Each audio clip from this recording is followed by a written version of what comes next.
Don't worry about it. And all these things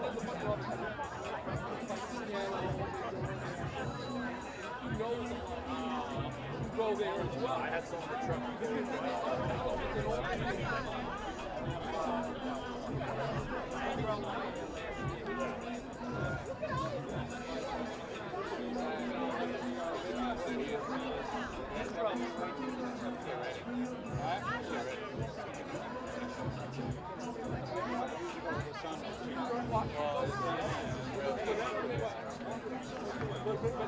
We won't say anything, just mingle in, don't worry about it.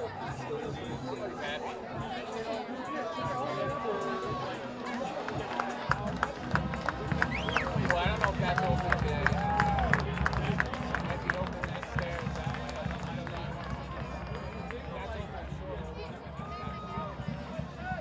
That's open short.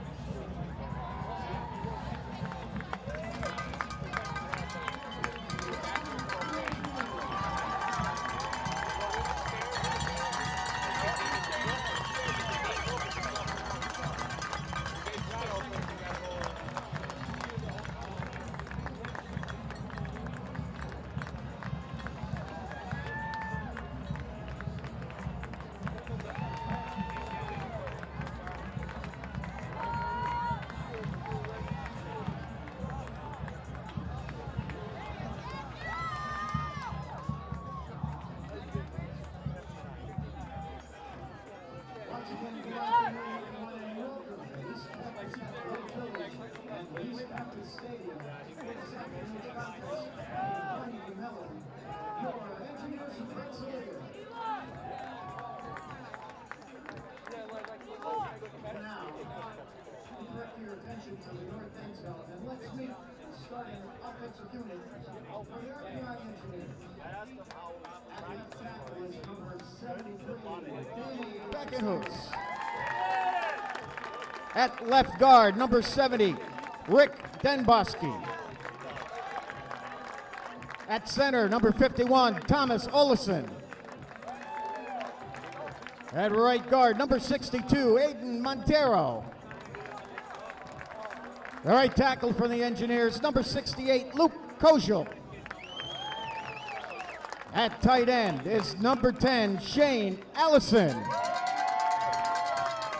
At wide receiver for RPI, number 4, DJ Palmer. Number 1, Sterling Walker-Sutton. And number 7, Peter Lombardi. At running back, number 5, Dylan Burnett. And the starting quarterback, number 3, Matt Peterkuski. The rest of the Engineers and their head coach, Ralph Isernia.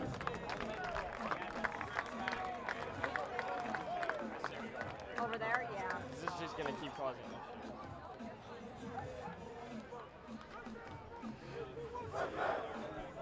Captains for RPI, number 97, Josh Cohen. Number 45 is Joe Deptula. Number 9, Amechi Conquo. Number 7, Peter Lombardi. And number 51, Thomas Olesen.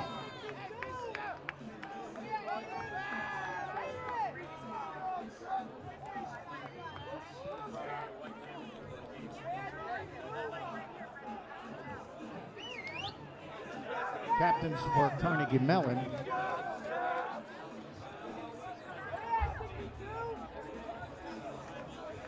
Number 4, Ben Coyne. Number 8 is Robert Corey. Number 9, Thomas Corey. 53 is Daniel Bellardi. And number 57, Ty Spouthos.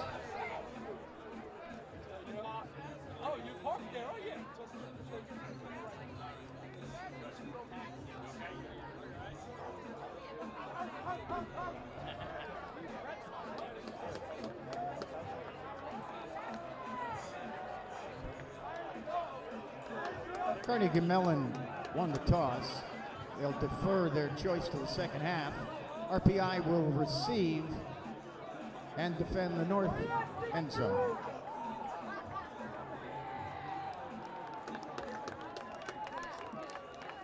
Now, ladies and gentlemen, to honor and respect our country,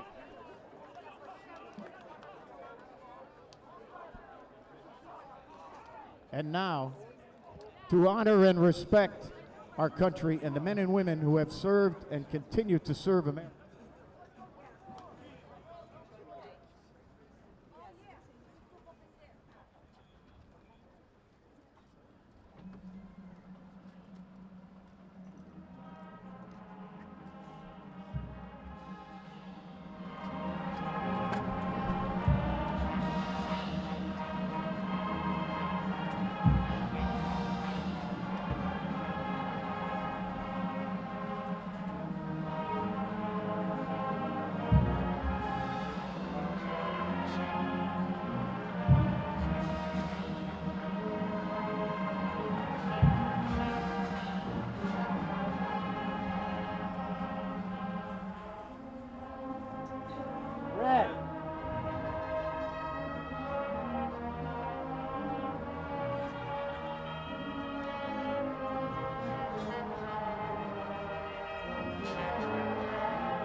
And we'd also like to thank you for listening out on the World Wide Web.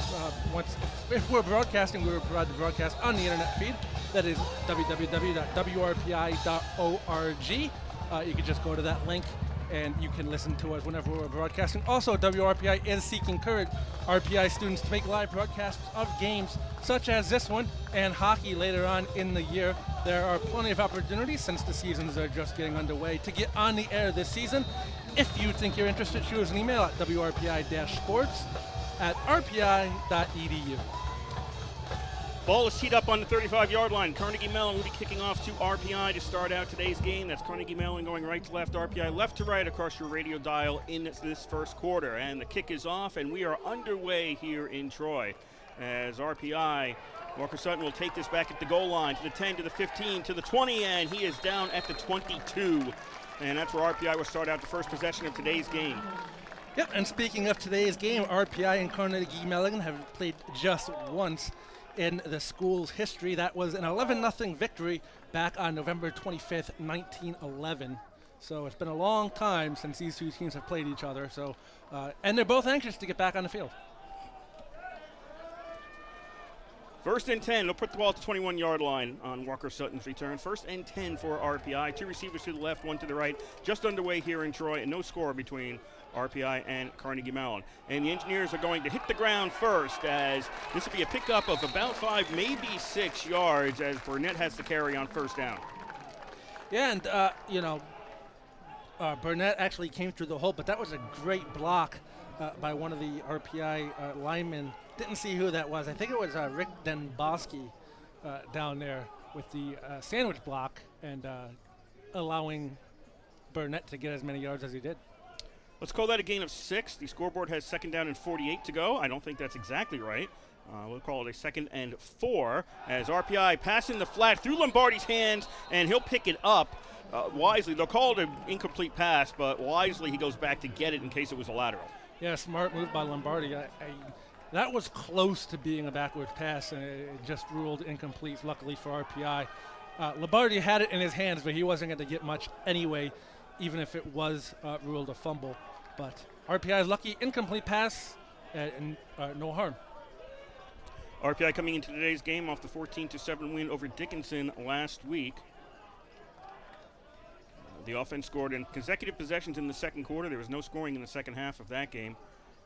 3rd down and 5. We got a flag on the play, and Kevin Lynch, the referee for today's game, will be giving us the first call, which looks like it's going to be a motion call against RPI. Yeah, just one of the RPI players a little bit anxious to get that play off the ground. Carnegie Mellon going with the 4-3 defense. 4 down offensive linemen, 3 linebackers, which makes for a hole in the middle you can exploit if your blocking is there, but RPI will pick that up.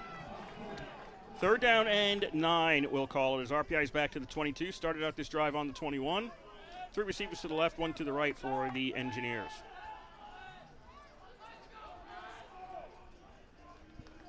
It is bright and sunny here in Troy. Very few clouds. We expect to be in sunshine for most, if not all, of today's game. Peter Kuski throws. That is complete, and that is right at the marker. Complete to Palmer. DJ Palmer catches it at the 32. Actually, they give him a yard more, and that's a first down for RPI. Yeah, and Palmer was literally right at the sidelines as that happened. So a good catch and get out of bounds, and good throw by Peter Kuski, putting it right where Palmer could catch it. 1st and 10, RPI at their own 32. 14 to go here in the first quarter. No score, RPI versus Carnegie Mellon.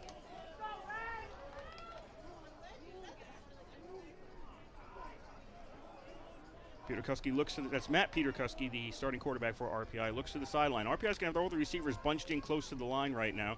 Burnett's the running back. He's going to take the carry. He gets hit behind the line of scrimmage, and he's going down. That was Mitchell Stokey who got in first to grab him, and that's going to be a loss of 2 for RPI. Yeah, it looks like Stokey is sort of playing the monster role while you just look at the quarterback and see what he does. And that time, the blitz just got in the backfield for Carnegie Mellon, and RPI went nowhere.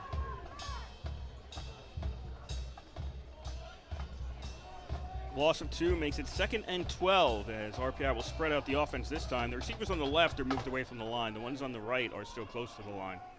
And Burnett's in the backfield. Peter Kuski wants to throw on 2nd down. Finally goes short to Burnett, but throws it behind him, and that's incomplete. Well, I think there was a little confusion on the part of Peter Kuski and Burnett.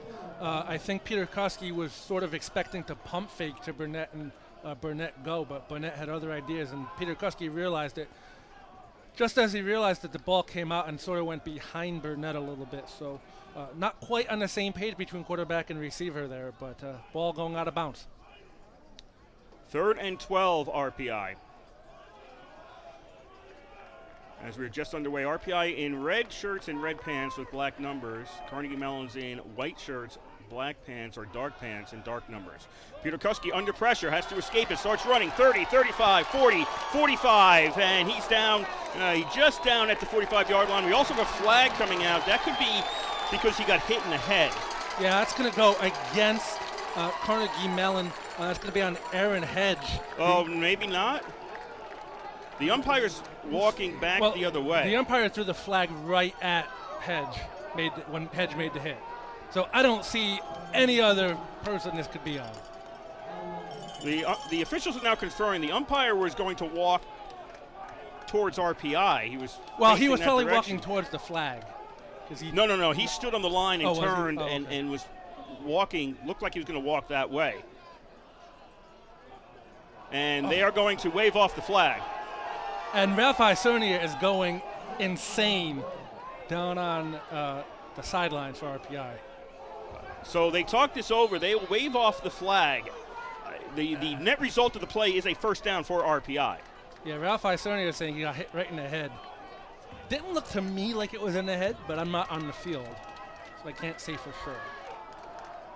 I thought he got hit in the head, but I didn't know if it was an intentional hit or if he just got knocked that way. First down, Burnett takes the carry for RPI, and he gets out to the 49-yard line. That was a 1st and 10 at the 45. RPI picks up 4 to the 49. No score here, 12:20 to go first quarter. But give credit on that last play to Peter Koski. He took a huge hit, got right back up, and led his team. So showing the toughness you want to see in a quarterback, but at the same time, too, if you're really hurt, you want to stay down to get the help you need, but Peter Kuski bouncing right back up on that one and absorbing the hit very well. Second down and 6. Ball's at the 49 for RPI. And Burnett takes the carry. Nice play for RPI. Got him in a nice hole, and he makes it out to the 45-yard line of Carnegie Mellon, and that should be another first down. Yeah, they're going to give him the first down on that play. That was a very nice, well set up play. Nice. Give credit to the line. When you have a lot of misdirection as RPI runs, the line really has to pick up their blocks really well and know when the defense is going to blitz, and RPI is doing a really good job so far picking up their blocks. First and 10 at the 45-yard line of Carnegie Mellon for RPI. 11:20 to go, first quarter, no score. First possession of the game. RPI changes up the running back, but that's not going to get them anywhere. It's Buckley with the carry, and he stopped at the line of scrimmage. Yeah, and unfortunately that time, Carnegie Mellon just overpowered the RPI line, and when they're coming off of 5 years with a quarterback of George Marinopoulos' caliber, Peter Kuski has huge shoes to fill for this season. So looks like so far he's up to the task. Robert Corey on the tackle. There's two Coreys, a Robert Corey and Thomas Corey. 8 and 9 playing for Carnegie Mellon today. That was Robert Corey on the tackle for the Tartans. Second down and 9. Two receivers left, one right. Men in the slot to the right for RPI. And Buckley's going to take the carry, and he's not going to get very far this time. He's going to get stopped just beyond 1 yard. Yeah, it's going to be a third and we'll call it 9 for RPI. I was mentioning before the game the numbers were going to be hard to read. A little bit better now that they're closer to me. Just a little bit, though. The RPI has black numbers with white trim on a red jersey, and at times with the sun it can be difficult to read. I'm a big fan of Carnegie Mellon's jerseys today. Oh, yeah. Huge fan. Easy to read. Third down and 8 for RPI. They'll call it officially. Ball, they're going to say, is on the 43. Lombardi goes in motion to the right. Peter Kuski back to pass. A lot of time, running out of time, and he loses the ball. I don't know what happened there. Ben Coyne was the first person there to hit him. Peter Kuski does have the ball, so RPI maintained possession, but Coyne was the first person back in there on the sack. Probably should get credit for at least half of that, and RPI loses 8 yards. Well, I think what happened was Peter Kuski, when he decided to run, he ran right into the blitz. So there was nowhere to go. I think he was shocked, too, because the blitz came from his blind side. It was a really good block, but the pass defense held up really well for Carnegie Mellon. And I think Peter Kuski wasn't expecting anybody to be there when he pulled the ball down to run, which resulted in the ball being stripped from him. Javier, is that Javier? Yeah, Javier is back deep to get the punt. Booted away by Anderson Burke. Ball bounces around the 15, and RPI is going to down this at the 21 of Carnegie Mellon. We have 8:55 to go here in the first quarter. First change of possession, no score in today's game. Yeah, very heads-up play by RPI on that one to realize the ball was bouncing back, and there was a engineer player running towards the ball and caught it just before it bounced again, minimizing the loss of yardage on the backspin. So Carnegie Mellon on the field, their offense out there for the first time. Ben Mills in at quarterback. And Carnegie Mellon is going to go on the ground. Vasiliadis takes the carry, and he's going to be stopped at the 22, so only a pickup of 1. A lot of effort, but a lot of line play there. And finally, let me get this straight. Vasiliadis couldn't make it through the line. No, and I think Carnegie Mellon, they come out and they're trying to spread RPI out on the defense, but that's looked like that played right into the RPI defense's strengths this time. 3 receivers, tight end on the right. They'll send Everett in motion behind the line. Mills takes the snap, fakes the handoff. Mills wants to throw, looking along the far sideline. He's got a man, and that is complete along the far sideline down to the 37. And is it complete or incomplete? They were the quarterback. It's complete. Yeah. The officials are saying complete. The one guy waved incomplete though. Maybe he was waving incomplete. There was a big ruckus, but the other official came in and called it complete. So was that Condemi, 15 on the reception? Okay. Condemi on the reception gets it down to the RPI 37-yard line. First and 10 for Carnegie Mellon. Vasiliadis takes the carry, and he's going to get stopped after a gain of 2 at the 35. We have no score here in the first quarter. Carnegie Mellon on RPI side of the field for the first time. Well, that was a very interesting blocking scheme. Carnegie Mellon had a pulling guard, and they ran right behind the guard that was pulling. So very dangerous play for Carnegie Mellon. The lead blocker has to take out the defensive tackle on that play.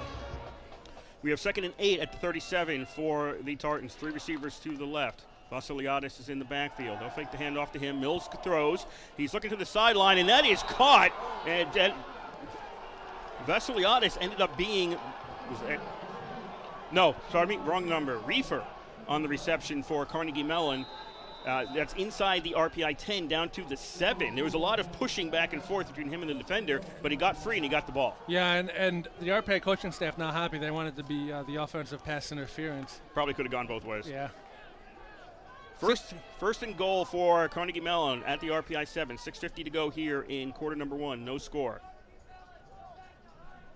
Mills out of the shotgun. Turns, hands off to Vasiliadis. He's going to try to run this one out, turns the corner, and he's going to dive over somebody, but he'll be out of bounds around the 5. It was too far to dive for the end zone. Yeah, I didn't think Vasiliadis was going to get anywhere on that, but he managed to get about 3 yards. Last week we saw the quarterback for Dickinson, Egbert, do a similar jump and hurt himself and ended up taking himself out of the game later on. So I'm wary of those huge jumps. Mills is going to hand off on 2nd down. A fight getting to the end zone. Bauma, is he in? No. Bauma with the carry is stopped short of the goal line at the 1. A great stop by the engineer defense, and Bauma lost his shoe. So if he had his shoe, he might have gotten in. Well, he got his shoe back on. He was over by the sideline, and they had time on the clock. It's a 40-second play clock, so they had time for him to put the shoe back on. Bauma is going to be in the quarterback position right now. Snap goes over his head. He goes back, picks it up at the 9. He'll get hit by the RPI defense at the 5, and it'll be 4th and goal at the 5 for Carnegie Mellon. Yeah, nice awareness by the engineers, realizing the snap was over Bauma's head. And at that point, they just pinned their ears back and went for it and didn't try to be fancy. And it resulted in a stop by the engineer defense. And now the field goal unit's coming out for Carnegie Mellon.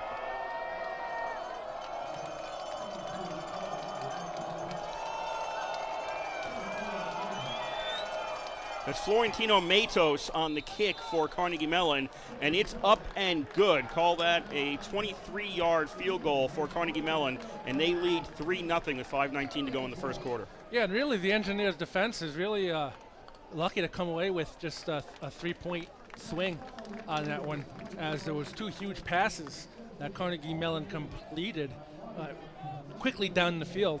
Carnegie Mellon's runs, they seem to be spreading the RPI defense out a little bit, but that seemed to be playing right into the Engineers' strength on defense, as the Engineers aren't really doing anything fancy on the line. They're just letting Carnegie Mellon push them out, which is turning the play inside, and the linebackers are simply making the play for RPI. That's exactly, as a defensive coach, what you want to see. If you couldn't tell, I was a defensive coach, harping on the defense. 5:19 left to play in the first. 3-0 Carnegie Mellon on top. So with the offense, they're okay. Not all cracked up to be. Defense wins championships. Offense wins games. Cole Hanna on the kickoff for Carnegie Mellon. Walker Sutton retreats to the end zone, and he'll bring this one out. 5-10, and well, he comes out to about the 13, so he would have had 12 more yards had he taken a knee. Yeah, he also bobbled it a little bit too.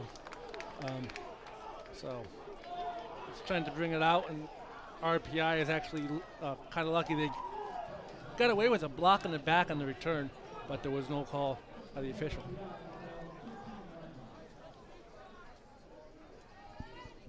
So RPI first and 10 at their own 13, down 3-0.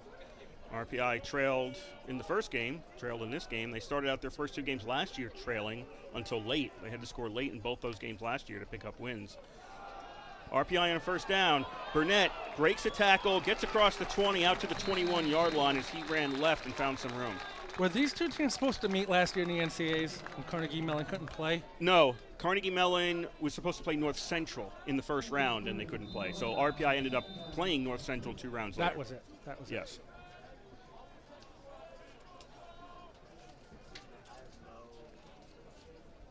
So the RPI offense today, Matt Peterkuski is the quarterback, running back Dylan Burnett. The wide receivers are Peter Lombardi, Sterling Walker-Sutton, and DJ Palmer. Shane Allison is the tight end. Second down and 2 RPI at the 21-yard line.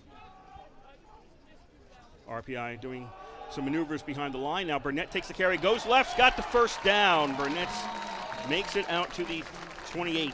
And I do like the way Burnett runs. He's a north and south runner. Doesn't really get too fancy running east and west. He just puts his shoulder down and barrels into the line and tries to get as many yards as he can, and that time he just picked up the first down. Danny Beckenhuis, Rick Demboski, Thomas O'Lawson, Aiden Montero, and Luke Koschel are the line up front for RPI. First and 10 RPI at the 27 on their own side of the field. 4:10 to go here in the first quarter. 3-0 Carnegie Mellon leads. Peterkuski throws. That is complete. Gets a couple of yards. That's to Lombardi. Gets a couple of yards out to the 31-yard line. Yeah, it looked like Peterkuski wanted to go a little bit deeper, and then at the last minute he just took the underneath option. Smart play by Peterkuski. Gain of 5 yards. That's all you need. Second down, and 3:40 left to play in the first quarter. 3-0 Carnegie Mellon on top.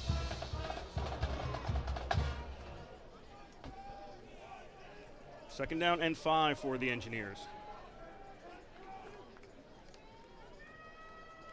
Again, another play where they have everybody bunched up near the line. The handoff goes to Burnett. He kind of got tripped up in the backfield and then falls forward. It was Coyne in there on the trip up. He falls forward and he gets to the 29 to set up a 3rd and 3. Yeah, so, Burnett just going down and keeping the ball, and they try again.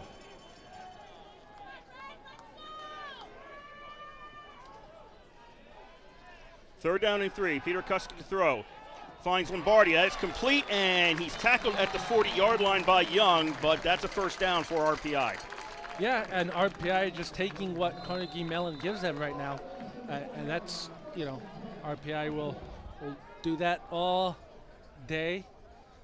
Dylan Burnett, 85 yards on 22 attempts last week. So he's a workhorse for the Engineers down on the field.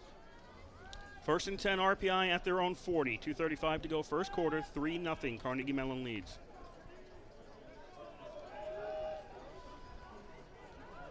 Engineers have 3 receivers to the right, 1 to the left. Again, close. Everybody's bunched up near the line of scrimmage. This is going to be a pitch to Lombardi coming out of the receiver position, and he's only going to get 3 yards. Came from the right, behind the line of scrimmage, ran left, and gets caught at the 43. Yeah, they go very down. They go very deep with the ball running out. There's something on the field. What's on the field? You see Looks that? like a towel. Yeah. Nobody's overly worried about it. Yeah. Second down and 7. And what is so far a quick-moving first quarter here in Troy.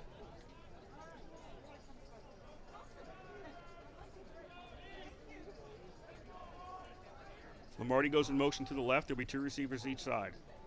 And Buckley takes the handoff, breaks free from 1 tackle. He's out towards the 50, stopped abruptly by Collier, but he's going to have a first down as they've got him right on the 50-yard line. Yeah, I think forward progress is going to give him a first down, and it is. They're going to move the change. Well, oh, they moved it, but I'm not sure. Yeah. Now I'm not sure because they put it a little bit to the RPI side of the 50.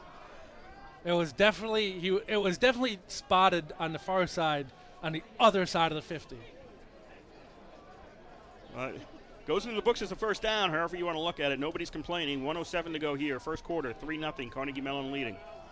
Engineers, 2 receivers right, 1 left, man in the slot left. They'll go to the ground, and Buckley doesn't see anything in the first hole he tried, goes to the second one and gets 3 yards. Yeah, and Peter Koski had a bad snap, so we had to sort of bring it down. So that was a broken play from the beginning, and Buckley just made the most of what he had. So that brings up a 2nd and 7 for RPI on about the 47-yard line of Carnegie Mellon.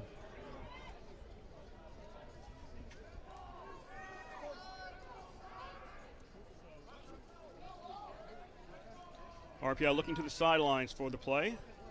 Only the 3rd possession between these two teams today, as we're under half a minute to go in this first quarter. A lot of ball control.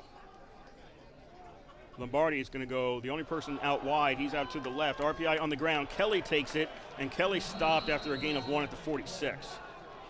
Yeah, we're gonna get an engineer down. I heard that hit from up here.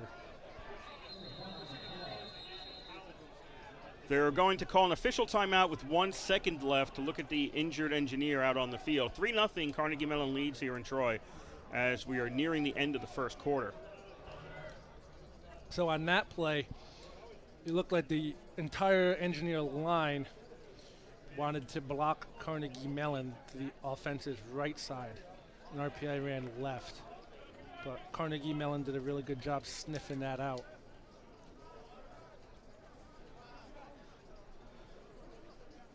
They'll signal the end of the first quarter, so 15 minutes are in the books here in Troy. It's Carnegie Mellon 3, RPI nothing. While we've got a moment, the defense for Carnegie Mellon, they are on the field right now. That is Varun Kaliana Porham on defensive end, along with Ben Coyne. The nose tackle is Eric Hoffel. The linebackers are Thomas Corey, Vincent Cece. Do I have that pronunciation correct? Cece, yes, that is correct.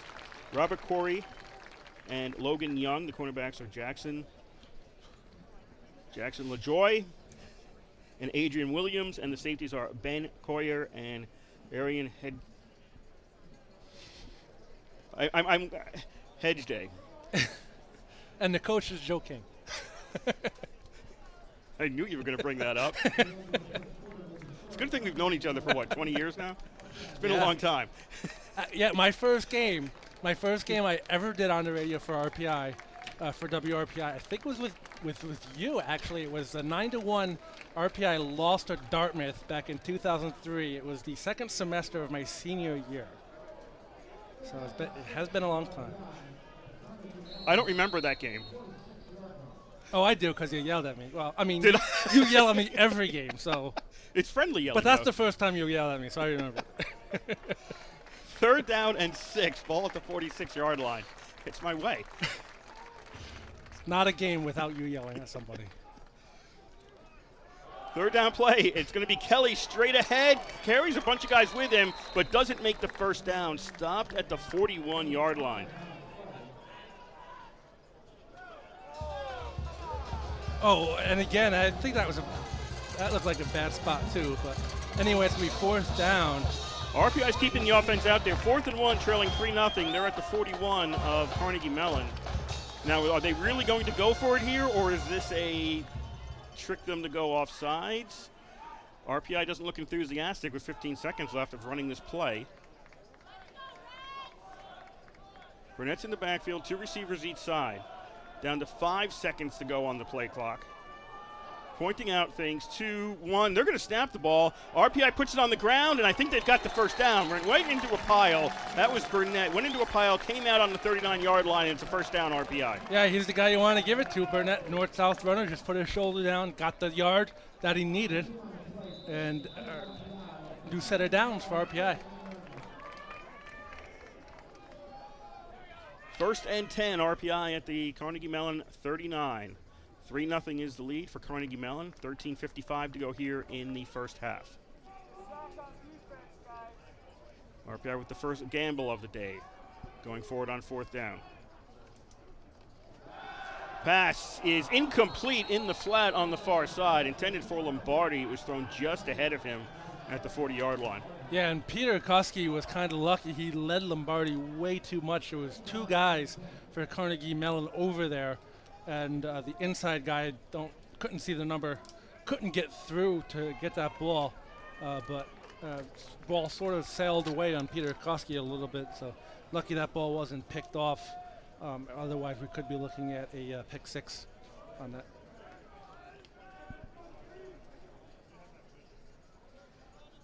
RPI bunches their receivers on the right. 2nd and 10 at the 39-yard line. Goldsmith was in motion, retreats back to the right side. Pass is complete to Burnett. He's got some blockers. He's along the sidelines and then runs out of room. He got hit and then couldn't make the turn, and he's out at the 37. Yeah, he tried to plant, couldn't do it, but it's a 3rd down. RPI will try again. So 3rd and 8 at the 37 for RPI.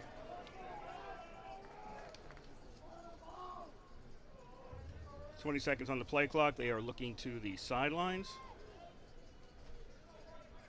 There are 5 guys signaling things to them over on the sideline.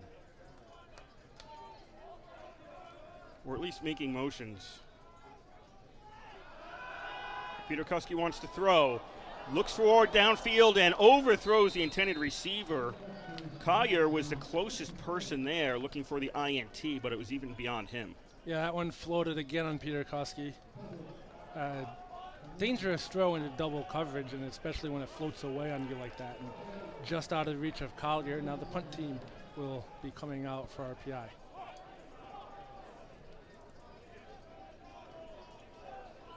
They're really going to punt here?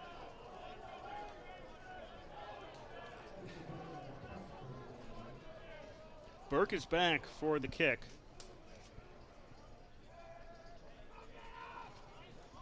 Javier is waiting for it. He's going to signal a fair catch. Ball's going to bounce inside the 10, go towards the end zone. And does RPI keep it out of the end zone? Yes. Yes. It's inside the 1. Nice job. Now, the referee threw the beanbag on the 6-yard line. So it may have been touched there first. I think they might spot it on the 6 instead of the 1. Voiland actually was back for the return, not Javier. So Voiland signaled a fair catch and let it go. So Carnegie Mellon will take it at the 5. So put it on the 5. 3-0 Carnegie Mellon leads, 12:48 to go in the first half. Either way, I mean, RPI certainly would have wanted it on the 1-yard line, but 5 isn't bad. Forced Carnegie Mellon to go 95 yards down the field.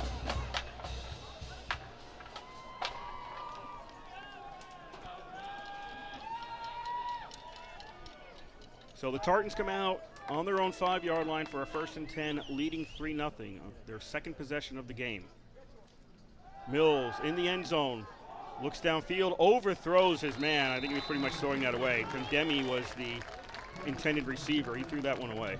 Yeah, Mills didn't have anything to go, and he was in the end zone, so he just threw it away. Didn't want to take the sack and give away the 2 points to RPI, so good job. Nice heads-up play by Mills.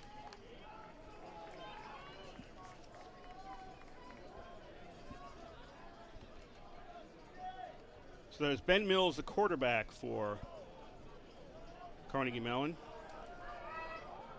Trey Vasiliadis is the running back for the Tartans. 2nd down and 10 at the 5-yard line. Vasiliadis takes the carry, and he's going to get up to the 10-yard line. Who's that? Do I have the right number there? I do not. That was Bauma. Bauma on the carry for Carnegie Mellon. Yeah, and Bauma lucky he held on to the ball. He almost lost it. An arm came in to try to strip that ball away and almost got it, and Bauma just had to double grasp it. Keep the ball.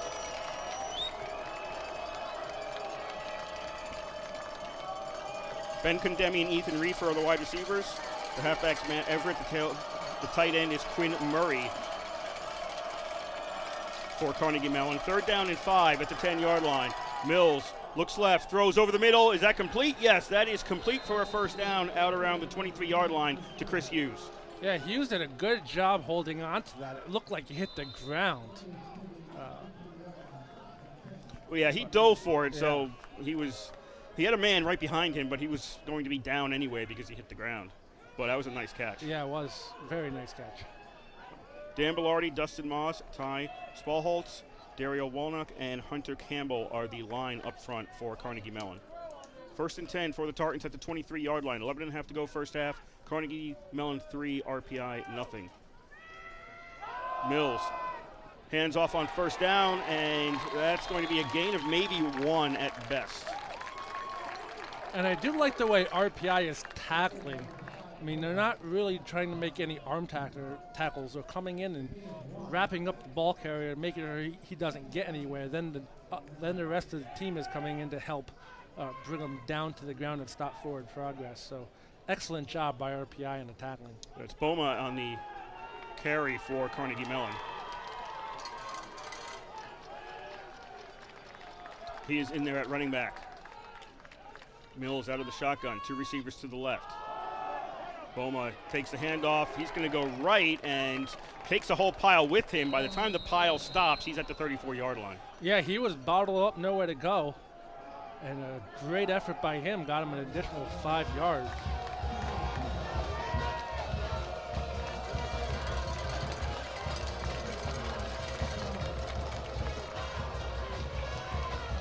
Third down and 4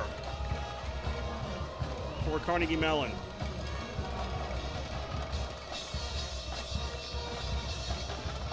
Only their second possession as we're 20 minutes into this game.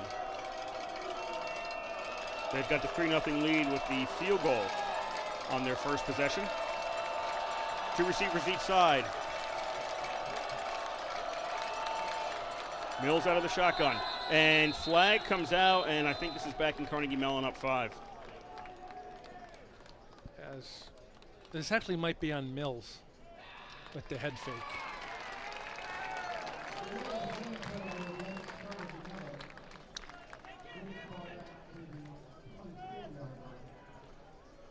So Carnegie Mellon now looking at a 3rd and 9. As Kevin Lynch, the referee, has given us the official call.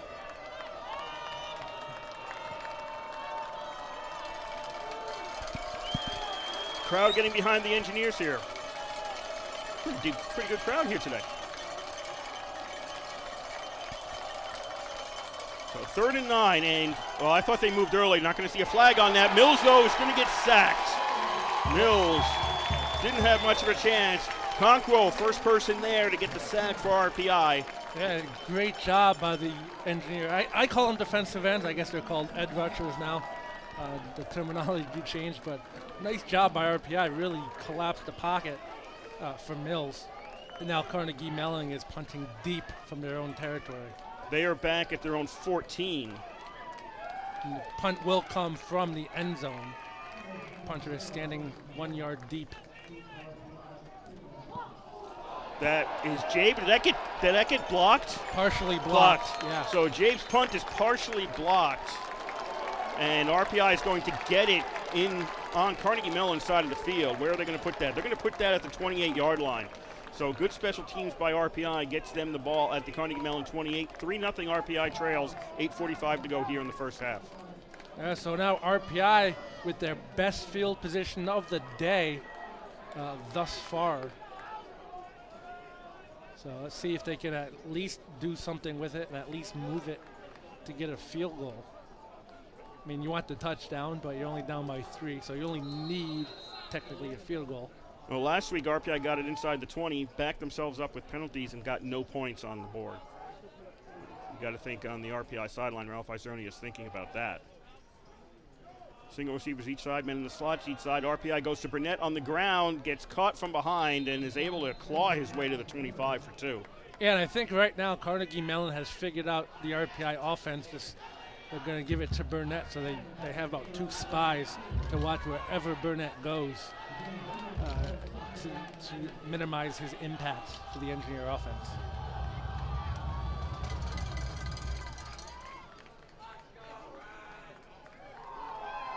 Drive started at 27, I'm going to say. I'll disagree with the scoreboard on this. It's 2nd down and 8 for RPI. Ball's right now on the 25-yard line. Single wideouts each side, men in the slot each side. Burnett's the running back for the Engineers. Peter Kuski gives to Burnett, and he is grabbed shortly after he crosses the line of scrimmage by Thomas Corey, and he is down at the 23. Carnegie Mellon trying to say fumble, but the officials say no, he was down. Yeah, they're going to his forward progress was stopped.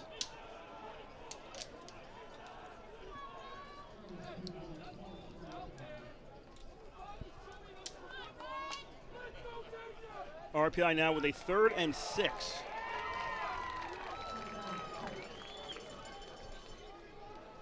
at the 23. Field goal attempt here would be 40 yards. We have not seen RPI attempt a field goal this year.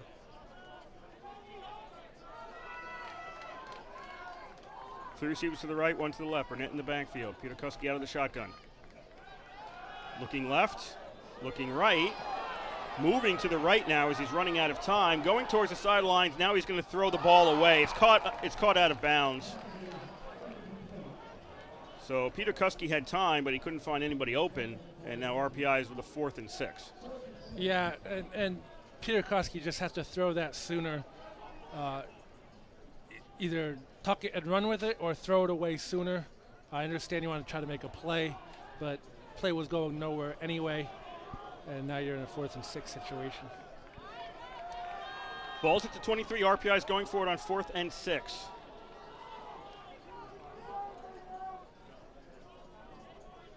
Why is the game clock not running? Incomplete pass. Incomplete pass. Sorry. I forgot about that.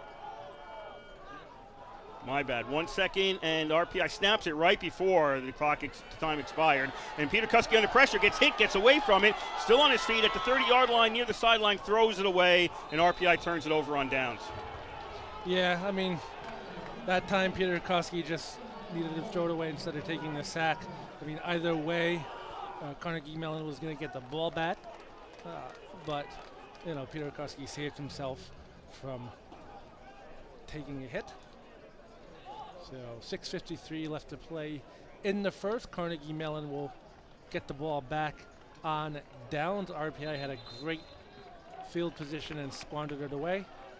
And now Carnegie Mellon will start on the 23-yard line. Their own 23-yard line.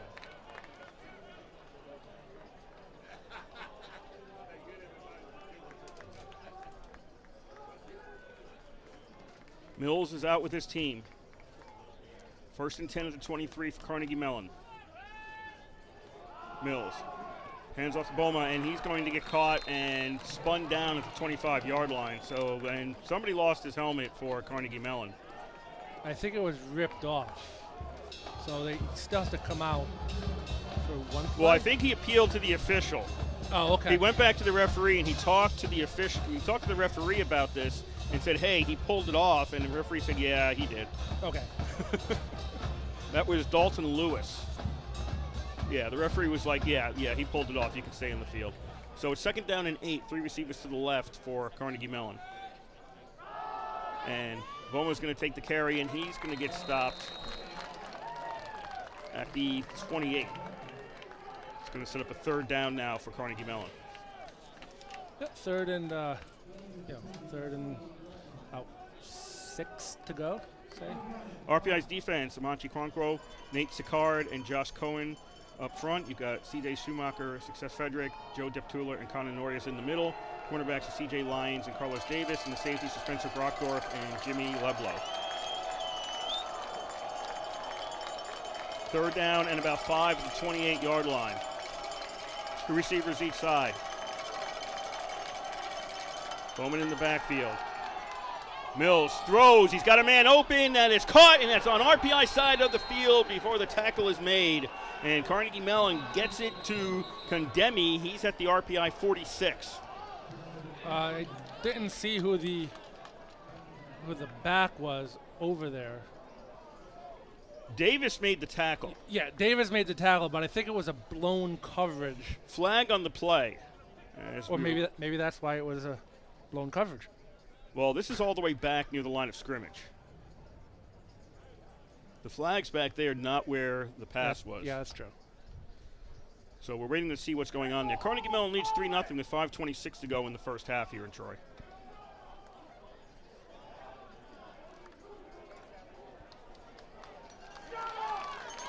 Fans are cheering, so.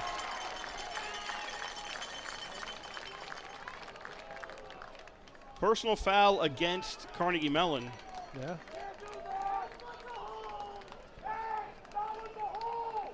I didn't hear anything he said. It's possible the microphone's not working. Yeah, I think the microphone is not working. But we got a personal foul against Carnegie Mellon, so that's going to bring the play back 15 yards from the spot of the foul. However, I believe it was after the play, so it's going to be first down. No, is No? it? No, they marked 15 yards from 1 yard beyond the line of scrimmage. Oh, okay. So So this was during the play. during the play. This Okay. was during the Yep, play. there So you go. the pass reception gets wiped out, and Carnegie Mellon's back at the 9, which meant the 24 was the spot. No, they're back at the 14, which means the 29 was the spot Correct. of the foul, and the line of scrimmage is about the 28 or thereabouts. Okay, so it's 3rd and 19 at the 14-yard line for Carnegie Mellon after the personal foul against the Cardinals. Again, we just saw the call. We couldn't hear anything. And they'll hit the ground, and there'll be nothing there as Connor Noyes comes in and stops Boma before he can get anywhere, and Carnegie Mellon sending out the punt team. Yeah, and honestly, I didn't really see anything that went on. Maybe, the unseen that you can't really hear unless you're on the field happened. Speculating, but I really didn't see anything to warrant a personal foul. But either way, it helped RPI, and now Carnegie Mellon has to punt from their end zone again. Jabe is back in his own end zone. Lombardi's near the 50-yard line. Snap. Gets the kick away this time. And Lombardi's going to signal fair catch, and he'll take it at the Carnegie Mellon 48. 4:29 to go here in the first half. Carnegie Mellon 3, RPI nothing. Yeah, and not RPI gave that one pass, and they sort of lucked out with the personal foul against Carnegie Mellon during the play. Which enabled them to get the ball back. And I think the last time I did a football game up here, the crowd were up on the hill, so it's good to see a football game with actual fans in the stands instead of up on the hill, and it brings a different sort of energy to ECAV. RPI starting their second consecutive drive on Carnegie Mellon's side of the field. You need to put points on the board. 3-0 RPI trails in the first half. 2 receivers left, 1 to the right. Fake the handoff throw. That is complete to the 45 and down to about the 41 is Allison. Yeah, and Allison really made that play. It was sort of a dump off 1 yard pass, and then Allison just did the rest. So good blocking by the line.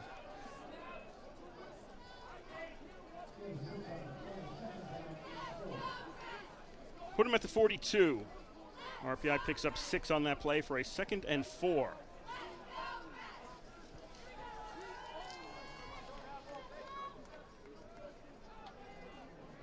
RPI looking over to the sidelines, 15 seconds on the play clock. This is only the 4th possession for RPI today. Peter Kuski fakes the handoff, throws, it's tipped up, and it goes incomplete. Walker Sutton looking for a flag. He won't get it. No, that was just really, really, really good coverage down on the field by Carnegie Mellon. Was that Williams? Yeah. So, good no call by the officials.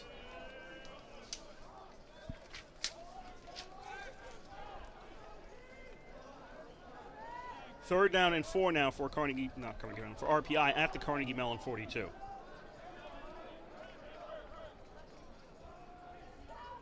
Three receivers bunch to the right. Peter Kuski out of the shotgun, looking downfield. He's got a lot of time, but he's running out, and now he's going to get sacked. And Peter Kuski is down around the 45. Now and again, RPI really has to, salvage really good coverage by Carnegie Mellon downfield, just frustrating Peter Kuski. And that time, that was a coverage sack. So Carnegie Mellon doing a really good job in the backfield, limiting the opportunities for RPI. Heffel was the first person to grab him for that sack. So ball's at the 46 of Carnegie Mellon, and RPI has sent out Burke to punt. Gets the snap, kick is away, high kick. Fair catch is signaled and taken by Javier. So Carnegie Mellon again will start on their own 14-yard line. I'll call it 15. 2:43 remains In the second quarter, Carnegie Mellon leads this one 3-0. Really only two big plays by Carnegie Mellon on their first possession drove them deep into RPI territory, but a good stands by RPI, helped by a penalty, allowed Carnegie Mellon to get the 3 points. That's where we are. 3 receiver set for Mills. Tight end on the left. Mills drops back. Quick pass and hits the defender. Didn't get to the... Frederick had it hit off him, didn't get to the receiver, and it goes incomplete. Yeah, I think Frederick was really covering his man, and if he was more aware, he could have had an interception. He was facing the wrong way, hit him at the back. If he was facing in the front, he might have had an unexpected pick.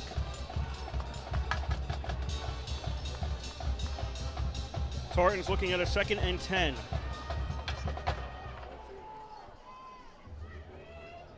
Everett's going to shift towards the backfield.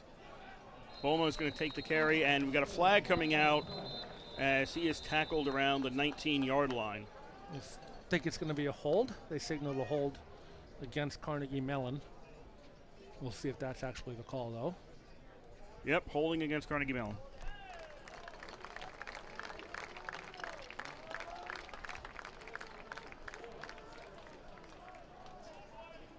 And really, Carnegie Mellon can move the ball. They've had some big plays. They had a big play, and then they had a penalty called, and that's what's stalling their drive right now. This one, 10-yard penalty, and now they're at the 4-yard line. Or, yeah, 8-yard line now. 7.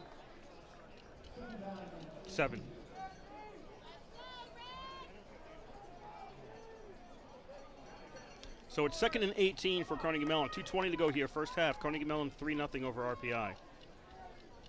Tartans with the ball.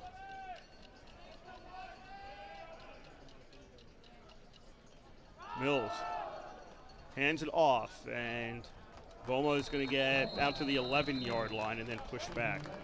So, yeah, and Boma just went through the line, and the engineer linebackers did a good job collapsing the hole, and so that's a minimum play that you want. So that's exactly what you want to see, though. If you're the ball carrier, just get as much as you can, and then if you're on the defensive side of the ball, you just want to close up that hole and limit the opportunity. So 1:35 left to play in the second quarter. 3-0 is your score. Not a lot of offense today. A lot of possession. Fourth possession for Carnegie Mellon. Teams are holding the ball for a while, but not really getting very far. Boma takes the carry, breaks a couple of tackles, falls ahead to about the 17, and now he's stopped, and I think RPI just took a timeout. Yeah, so RPI just took a timeout with 1:15 to go in the half. Yeah, it brings up a 4th and 8, so the Carnegie Mellon punt team is going to come out. So a smart timeout by the engineers. They sort of forcing them to punt with the maximum amount of time left on the clock. Coach Isernier showing his clock management skills. Now,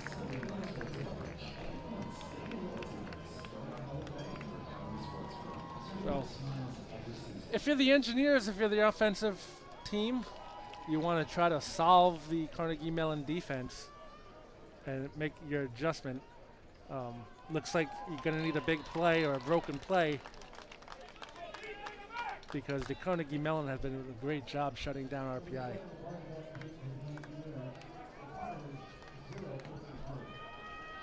So Jabe is back to punt. He's at his 2-yard line this time.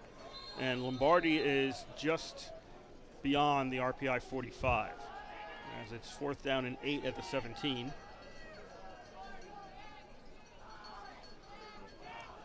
Jabe gets the ball away. Lombardi takes it at the 43, escapes one tackle, grabbed a second time, escapes that. Nope, not getting away from the third one, and he stopped at the 46. Yeah, it was sort of a line drive punt.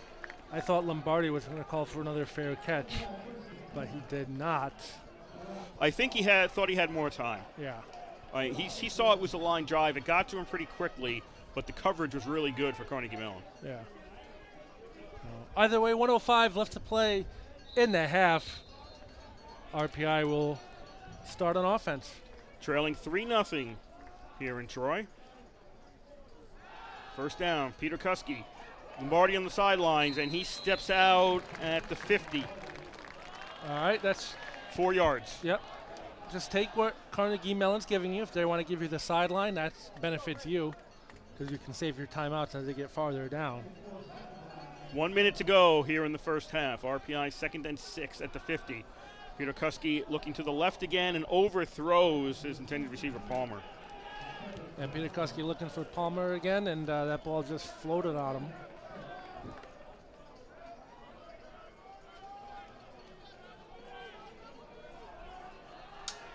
Now RPI's in the 3rd and 6 with 56 seconds left. If you don't get it here, you're punting it away. But at least, if all goes well, Carnegie Mellon's deep in their own territory.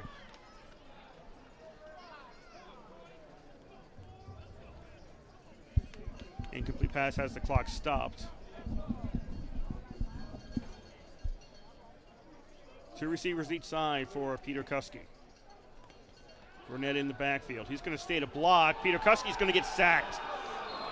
Peter Kuski, it was Robert Corey who comes in and sacks Peter Kuski at the 45. And now Carnegie Mellon is going to call a timeout with 48 seconds left. Yeah, so Carnegie Mellon's going to get the ball back for presumably a couple of plays to end the half. Ryan Larson is the head coach for Carnegie Mellon, calling that timeout, hoping that he can get his team some points here. 3-0, the Tartans lead the Engineers. Carnegie Mellon has definitely solved the Engineer offense. Now, if you're Coach Isoni, you got to go into the locker room, make your adjustments at halftime, and come out and really establish your offense in the second half. Voiland is back to return this punt. Burke kicks it away. High kick. Fair catch is signaled, and Voiland takes it at the 25-yard line. 41 seconds left in the first half. Carnegie Mellon 3, RPI nothing. Yeah, and good field position for Carnegie Mellon. At their own 25-yard line, they will start. That's their best start today. Yeah. So, and we have shown the Carnegie Mellon pass attack has, worked thus far. They had 3 deep balls, 2 on their very first possession, leading to the field goal, and then they had 1, and then the personal foul made it come back. So Carnegie Mellon can throw the ball. We've seen. Both teams have 2 timeouts left. 41 seconds left in the half. Mills back to throw, has plenty of time, doesn't have anybody to throw to, runs with it himself and runs out of bounds to 29. Yeah, he was racing down there and he just made it out of bounds. I thought the official was going to throw the flag. He reached into his pocket for a hold that supposedly happened right in front of him, but he didn't call it.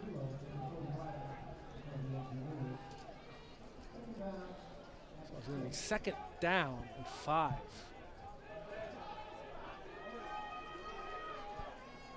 .34 seconds left. Ball's at the 29-yard line. Mills, again with time, throws, and incomplete. It was in the hands of Condemi, and he dropped it at the 42. Yeah, that was just a matter of I'm gonna run before I catch the ball. That's all that was. Condemi saw all that space. I mean, his back was to the end zone, but there was 2 RPI guys around him, but not for another 4 yards. So Condemi probably thought he could run with it before he caught it, and just took his eye off the ball and dropped it. 3rd and 6 now for Carnegie Mellon. 28 seconds left in the half. Mills, under pressure, throws it away. It's caught by Condemi out of bounds, but Mills had to get rid of that one, so it's incomplete with 24 seconds left, and now Carnegie Mellon is going to punt. Well, Condemi was on the RPI sideline in the middle of about 7 engineers. So he probably just wanted to show off a little bit, saying, hey, I can catch this ball. I know it's not going to go anywhere, but I'm still going to catch it anyway. 24 seconds left. Well, I mean, it's good practice.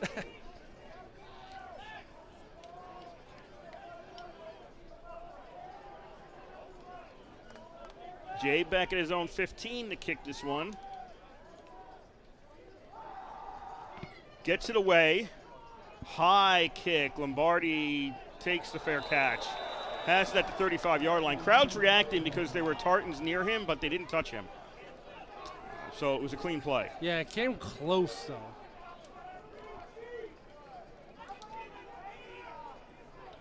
So we have 17 seconds left in the half. 3-0 Carnegie Mellon on top. If you were with us or at the game last week, I believe there were 18 punts in that game. RPI versus Dickinson, and we are at 8 right now. And not only that, but there's been almost more possessions in the last 50 seconds than there has all game.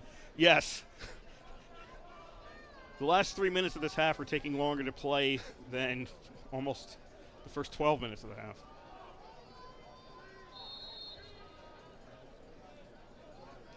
First and 10 RPI throwing 35. 2 timeouts left, but there's only 17 seconds on the clock for RPI to get down and do something.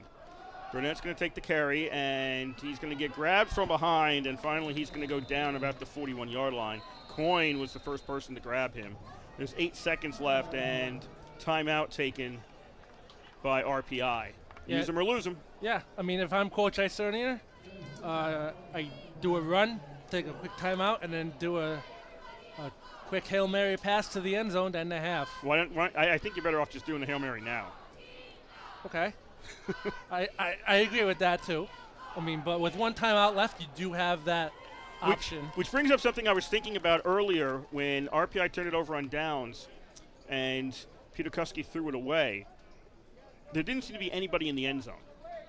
And I was thinking a play like that, make sure you've at least got somebody back there. And if your worst case scenario is I got to throw it away, throw it to the back of the end zone. If it's intercepted, you'll probably stop the person anyway. You know, I was curious about that there didn't seem to be anybody in the end zone in that circumstance.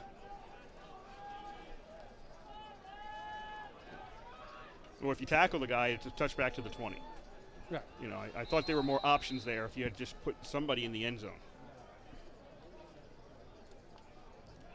So it's 2nd down and 6 for RPI at their own 41. This is WRPI Troy with Engineer Football from Troy, New York. Kurt Sutter, DeGarian on the call for you. Waning moments of the first half here in Troy. RPI trailing 3-0. Pass complete to Lombardi at the 45 of Carnegie Mellon, and clock stops at 2 seconds to go. Okay, Coach Isernier was on the sideline saying Ed and Kurt are both right, so we'll go short, but we'll go to the end zone. So 2 seconds left, probably the last play of the game, unless there's a defensive penalty, or last play of the half, pardon me, unless there's a defensive penalty. So RPI has it 1st and 10 at the Carnegie Mellon 45 with 2 seconds to go. 3-0, Carnegie Mellon leads. And Carnegie Mellon's only going to rush 3 guys. If they decide they want to rush, they're not even going to be down. Only one's going to be down. 4 receivers going out. 3-man rush against Peter Kuski. He's waiting. He's heaving it towards the end zone. There's about 8 guys back there, and it's batted away by the Carnegie Mellon defense, and that ends the first half. Yeah, there was 8 guys back there, but none of the RPI players were in front of the Carnegie Mellon guys. All the Carnegie Mellon guys were in front of the ball facing Peter Kuski, so RPI really had no chance on that one.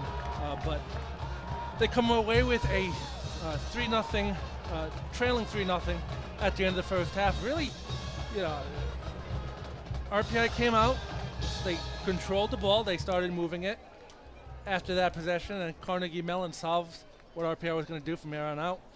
And really, RPI didn't make any adjustments for the entire half.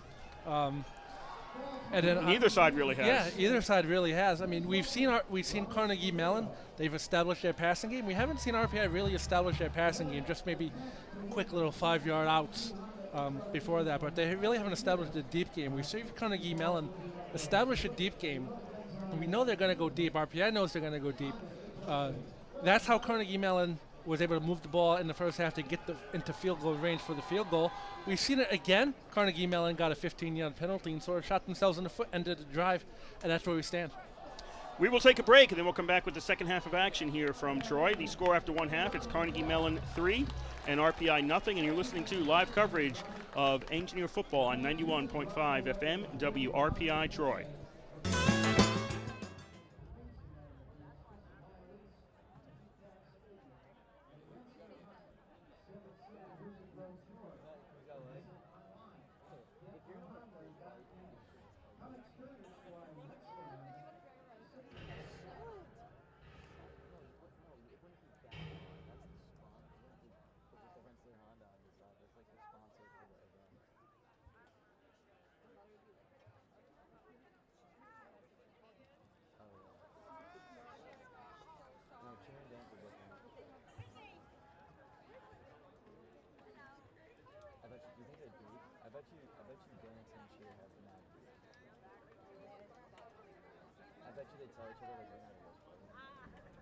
That's the vibe I get from dance and cheer.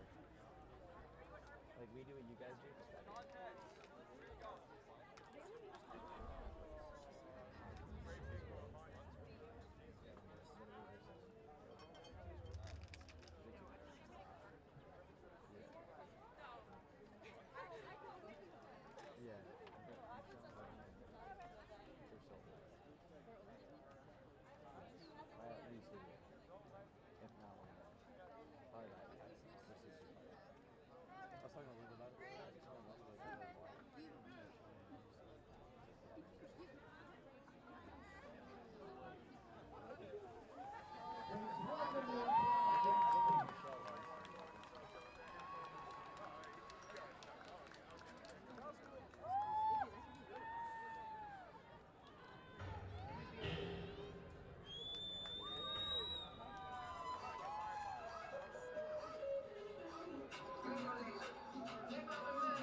See, this is.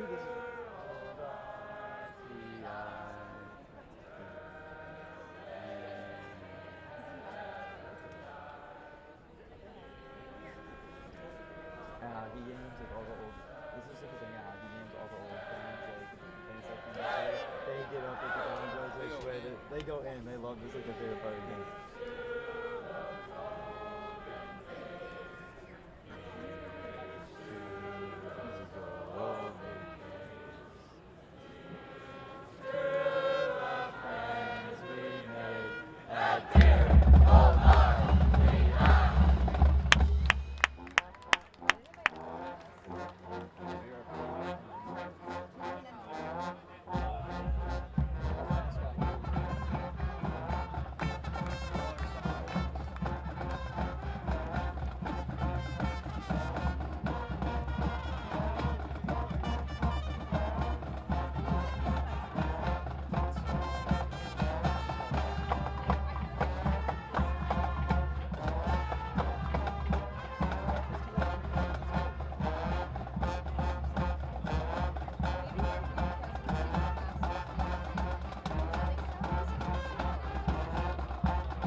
Weston got her to come to one of our meets and talk to her. That was Weston. He's good, dude. He's just been chilling in Philly. Those are good. Those are NYC. Nah, he's been in Philly since he got out of school. His girlfriend just moved down there and they just moved in together. Yeah. Yeah, Scott. She was quiet, but she's nice. How's it all? My favorite story to tell about. No. My favorite story right now to tell about Taj, other than his mental breakdown that he used to come over every semester, is that when those, because I lived with 3 seniors my junior year, so when they all graduated and shit, and I was the last one in the house, Taj was the one who got our Wi-Fi box, and I never returned it until like August of that, like until the following semester when I came back to school, and like I texted him, I was like, "Yo, Taj, like just to let you know, I brought the Wi-Fi box back," and he like never said anything. Really?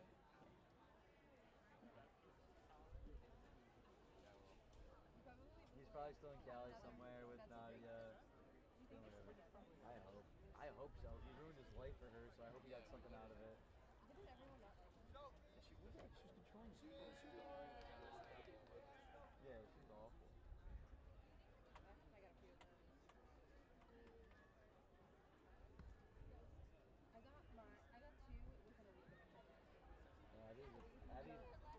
Yeah, Abby's a bad girl.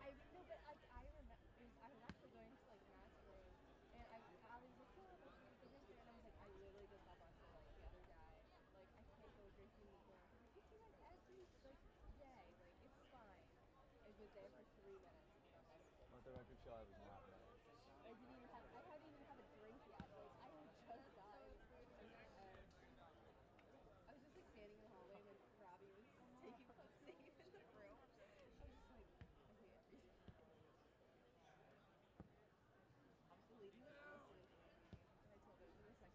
Dude, this kid is fucking kicking 30-yard bombs without even taking a step. Did you see that? Yo, is that Trevor Lawrence?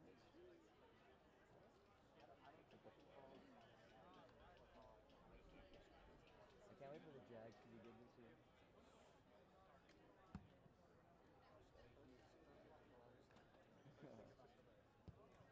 Holy shit, this is not good. Yo, he should have done the free car competition.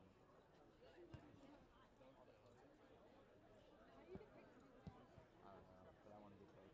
Bullshit. Oh, it's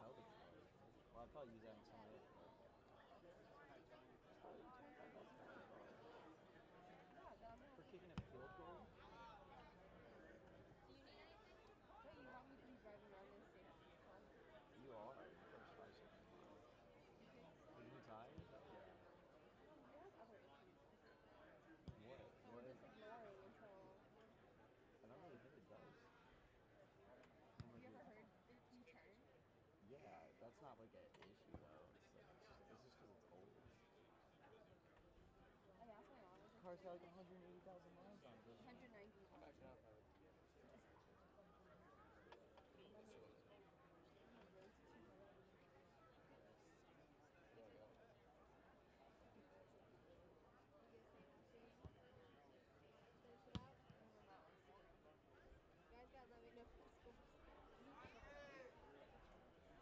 If we get scored on the first, we'll probably lose. But if we score, I'll start.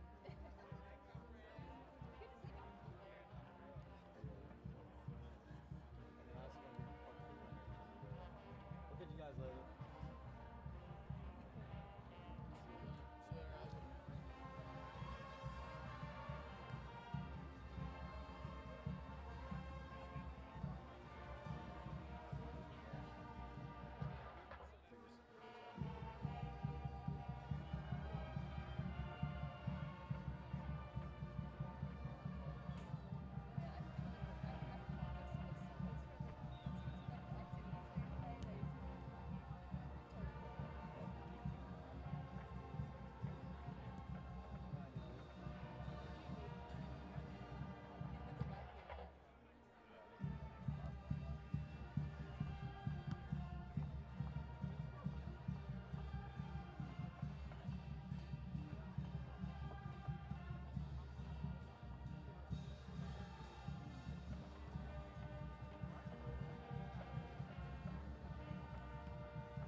on 14.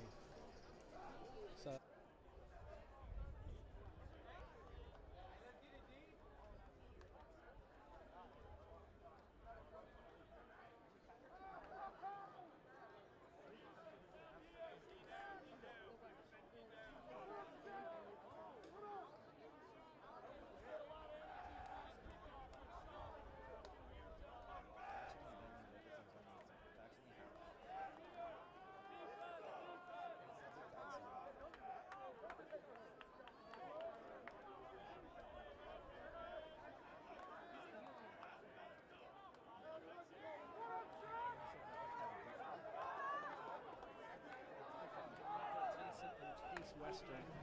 They're just outside of the rankings. RPI comes in number 22, while Carnegie Mellon was listed the first team under other receiver votes. So, pretty good squad. Both teams here play. And RPI getting ready to boot this ball away. Yeah, 14-7. I just looked it up. You know, I got confused over who the head coach was. You got to double check these things. Ball is going to be taken at the goal line by Carnegie Mellon to the 5, to the 10, 15, 20, 19. Let's call that the 19 on the kick return. Yeah. That was Reefer bringing it back for Carnegie Mellon. So Carnegie Mellon will start near the 20, 19, 20-yard line, somewhere around there. 3-0 Carnegie Mellon leads here in the start of the third quarter. Yeah, and we'd like to thank the Rensselaer Union, which provides the funding for WRPI and all club-related activity of the Institute, including WRPI's coverage of RPI men's and women's ice hockey, football, and baseball.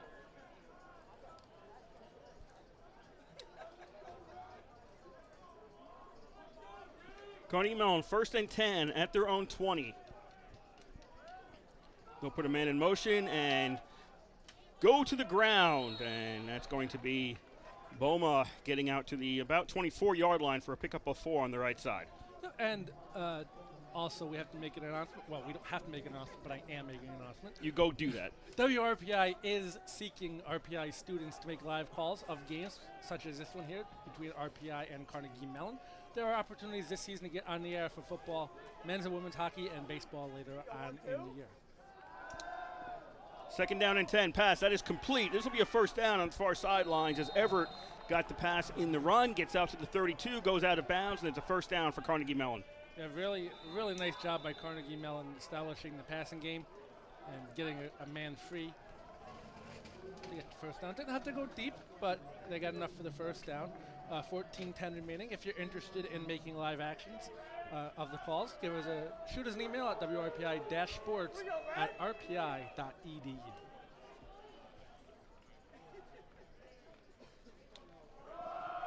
First and 10, Carnegie Mellon up 3-0, and running play will get stopped. Forward progress maybe gets him to the 36-yard line. Boma still the running back for Carnegie Mellon. Yeah, there hasn't been a really long run from scrimmage. Neither team able to establish the running game. Correction, in the first half, Hairston had the field goal for Carnegie Mellon. I called the punter's name, but backup punter's name, but it's actually Hairston with the field goal for Carnegie Mellon. So a correction on that. That's got the 3 points for Carnegie Mellon. 2nd down and 6, and Mills has got to run for this on his own, and he's going to get out to the 40-yard line to set up a 3rd and 2, as he was under pressure very quickly. Yeah, and there was an RPI defender in the backfield that had Mills for a sack. Mills was able to get out of it. So great athletic effort by Mills.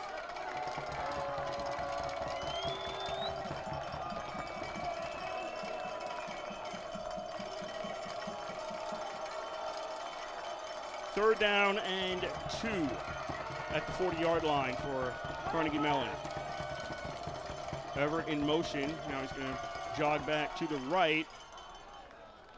Boma is going to take the carry, and he's going to do just enough for the first down. Able to get 2 and probably half a yard, and that's enough to move the chain. So Carnegie Mellon keeps their drive going. They lead 3-0 with 12:45 to go third quarter. Yeah, Boma got upended right at the sticks.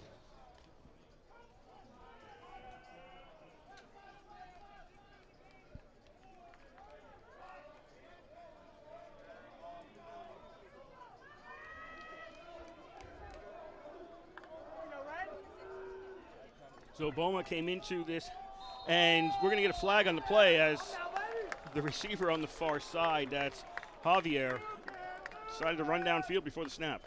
Yeah, when you're that far from the line of scrimmage, you're looking at the ball. I don't know what Javier was thinking. That'll be a -5 for Carnegie Mellon. I was going to say, Boma came in with a net 40 rushing into this half. Vasiliadis had 5, and then Mills was a -2, and the team was a -5. That's the rushing for Carnegie Mellon. So 1st and 15 for the Tartans. Mills dishes it up, and that's incomplete, closer to being intercepted than anything else. Voiland was the intended receiver. Yeah, I think Mills wanted to go opposite of Voiland because Voiland wasn't even looking for the ball. He was looking over the wrong shoulder. I think Voiland expected Mills to throw that in the middle of the field. Instead, Mills threw it up to the sidelines. So not on the same page there between quarterback and receiver, but incomplete pass, no harm done. The ball was not intercepted. 2nd and 15 for Carnegie Mellon back at their own 38. 2 receivers each side. Now Everett's going to move in towards the middle. Mills in the flat. Boma's got it complete near the 37 to the 40. Breaks a couple of tackles, still on his feet, and now gang tackles at the 44. And we've got, flag on the play. Everybody covered the flag. There's a flag on the play, and that's why the Tartans were celebrating on the far sideline. Yeah, I think this is going to be a face mask against RPI. We'll see. There was a bunch of people in there. Yep. RPI is getting called for a face mask at the 44. So it would have been 3rd and 9. Instead, it's an automatic first down and tack on 15 yards, and the ball goes to the RPI 41-yard line. Yep. Oh.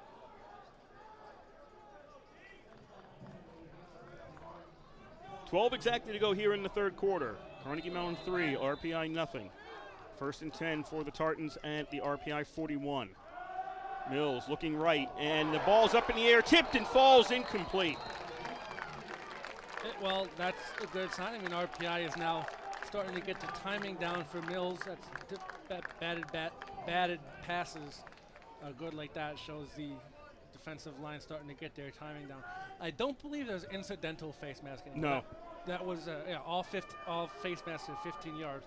So it wasn't a purposeful face mask, but it was a face mask nonetheless. They decided to take away the 5 yards. The official interpretation, was it or was it not incidental? Take it away from the officials and just make it 15 across the board. 2nd down and 10, pass is incomplete. Looking for Bowman near the 40, but it was thrown too far ahead of him. Carnegie Mellon starting at a 3rd and 10. Mills was 5 of 12 for 96 yards in the first half. RPI sideline wanting to get the crowd involved. As Carnegie Mellon faces an important 3rd down. 3rd and 10, 2 wide outs each side. Bowman in the backfield. Mills out of the shotgun. Scanning the field, looking left. Puts the ball up in the air deep, overthrows, no, intercepted. Intercepted by the Engineers in the end zone, and we've got a struggle at the 5-yard line. The interception, the Engineers have the ball. That was intercepted by Davis, and he took a knee in the end zone. That'll be a touchback. They're signaling that now. He caught it in the field of play. His momentum took him to the end zone. They'll bring it out to the 20 on the interception. There was also some sort of scuffle at the 5-yard line. No any flags for that. Yeah, I don't know what Davis was thinking, though. He clearly caught the ball, and he should have taken a knee right then and there. Instead, he decided to juke out a Carnegie Mellon guy from a tackle and then take a knee. So, I don't know.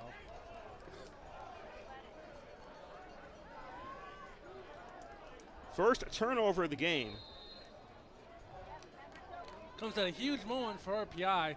So now let's see if they can do something with the turnover. They haven't had much offense at all this game. First possession for RPI in this second half, trailing 3-0, 11:38 to go in the 3rd quarter. Davis with the INT. Engineers will pitch to Lombardi. Lombardi starts heading upfield, and he's stopped after 2 yards. So they did try to open up with an end around to Lombardi. Carnegie Mellon was all over it. Robert Corey was the one following that play and made the tackle. So RPI picks up 2. It'll be 2nd and 8 for the Engineers.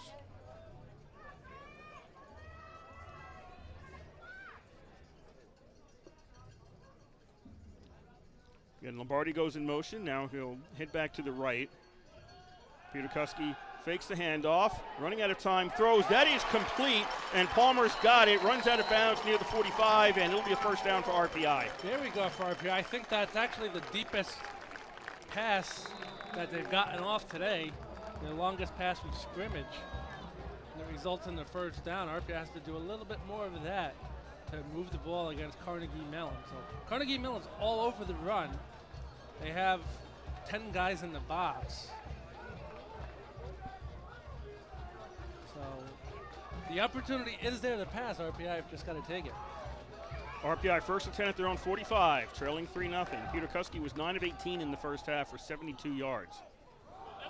Burnett on the carry, breaks one tackle, backs up towards the 50, and he'll be down at the 49-yard line. That's a gain of 4.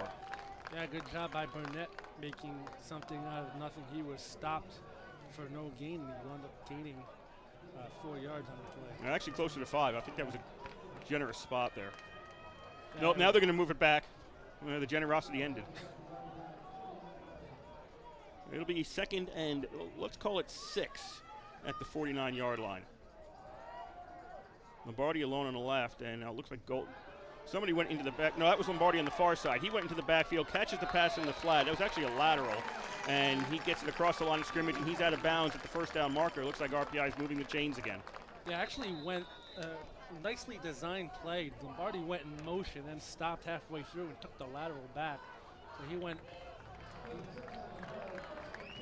started on one side of the field, came in motion, and went back the other way where he started from. And no defenders were there because everybody went with Lombardi. A nicely designed play. 1st and 10 at the Carnegie Mellon 45 for RPI. 9:18 to go, 3rd quarter. Carnegie Mellon leads 3-0. They scored on their first possession, and there's been no scoring since. Lombardi in motion to the far side. They'll put 2 receivers on each side. Burnett gets the handoff. Burnett to the 40, breaks a tackle, runs right into somebody, bounces off, stays on his feet to the sideline. That's a first down, and now he's going to be out at the 30. Yeah, you're looking for a flag on this for a tackling him out of bounds. Oh, that actually is out there. Yeah, that's what okay, but is RPI backing up? That may not be what you're. No, yeah, it's a penalty on RPI. Okay, I didn't know what you were signaling. Oh, yeah, I wanted to. The flag was on the play, but yeah, it's going to be against RPI. Burnett, and it happened right when Burnett bounced off a defender. So I missed the call, what the call was.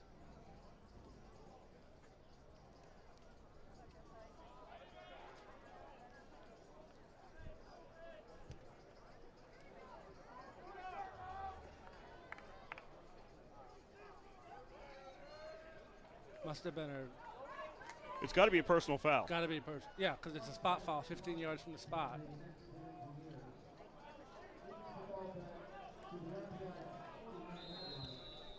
So still a first down. It's just 1st and 16 now.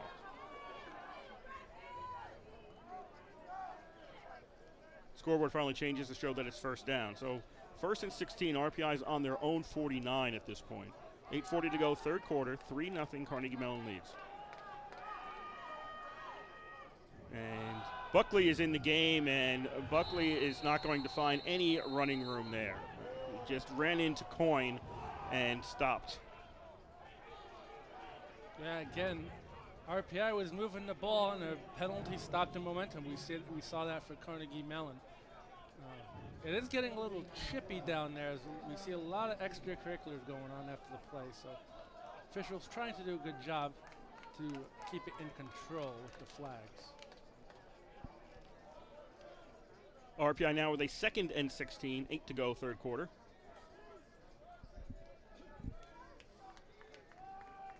Lombardi moves to the left, 2 receivers each side. Peter Kuski throws this one short. Buckley, 50. No, he's not going to get to the 45-yard line. He's going to get pushed back before he can get there. Williams on the tackle for Carnegie Mellon. That makes it 3rd and 12. The RPI trying to do these little swing passes in the backfield and have the receiver start with a head of speed. But Carnegie Mellon doing a good job sniffing it out and preventing RPI from going anywhere. So Buckley's the running back, 3 receivers left, 1 right for RPI. 3rd and 12 at the Carnegie Mellon 47. Now Buckley's going to go out to the left. Peter Kuski, pump fake, under pressure. Peter Kuski running for his life, and he's going to go down. I think he went down before he threw the ball, yes. Yes, he's down at the 45-yard line, and it's going to be 4th down, and we'll expect to see the punt unit coming out. Nope, they're going to call intentional grounding. Well, the punt unit's still coming out. Yeah, I mean, either way, but now the punt is going to be a little bit longer.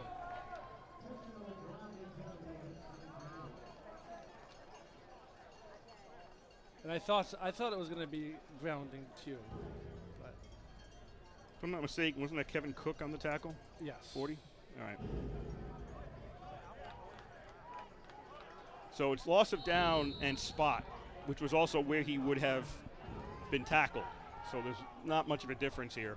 4th and 20, and RPI is going to send out Burke to punt. Yes. End over end kick. Javier signals a fair catch. He gets hit by his own man. That's not a penalty. And Carnegie Mellon has the ball, looks like at their own 23. We have 7 minutes exactly to go here in the 3rd quarter, and it's still Carnegie Mellon 3, RPI nothing. So again, penalties are killing drives for both teams. We saw it with Carnegie Mellon. They were moving the ball fine, completed like a 20-yard pass.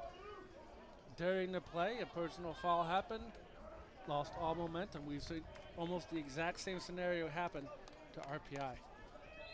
So the Tartans come out, 1st and 10 at their own 23. Again, in white uniform, white shirts, dark pants with dark colors and a white helmet. Dark colors for the numbers and a white helmet. Throw by Mills is really not to anybody. Condemi was the intended target, but he was about 5 yards further downfield. Well, yeah, I think the play was designed for Condemi to come back to the ball, but Condemi slipped.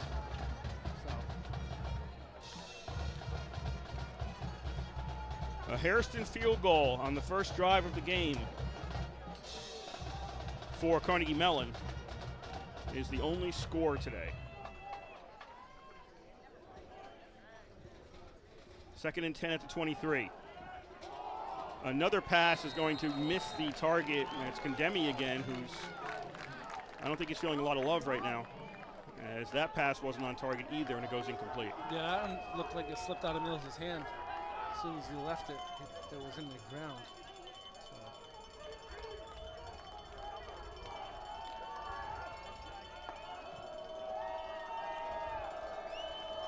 That sets up a 3rd and 10 at the 23 for the Tartans. 2 receivers each side. Almost in the backfield. They'll fake the handoff. Mills to throw, and intercepted by the Engineers. Taken away by Leblow, and he's tackled at the 35. Yeah, and that was we got a flag though. There's a flag in the backfield. So we'll see before, but that was a good play by Leblow. You know that was going to be, that was a bad pass by Mills. Sort of rushed into traffic. So it's holding against Carnegie Mellon. That's declined. RPI gets the INT. So Leblow on the INT, and Everett had the tackle, I believe. Yes. Which was a good tackle. Yeah, no, it was, otherwise Leblow still could have been running. But that was a poorly thrown ball by Mills. Right in the middle where only Leblow could get it. And that's what happened. So now RPI, the 2nd interception on as many possessions for Carnegie Mellon. See what they can do with it. Starting out at the 36 of Carnegie Mellon, 6:42 to go third quarter, RPI trailing 3-0. That's the second INT. RPI got the first one. It was a touchback. They got it at the 20. This time they're getting it at the 36. You had the partially blocked punt in the first half, and RPI switching up. That was not Peter Kuski under center there. The give is going to be to Burnett. He's going to get a first down as he gets down to the 20, and it was Kazanowski, Jake Kazanowski, in a quarterback on that play. He is in there now for RPI at quarterback. That was a great run by Burnett. We'll see what Kazanowski can do.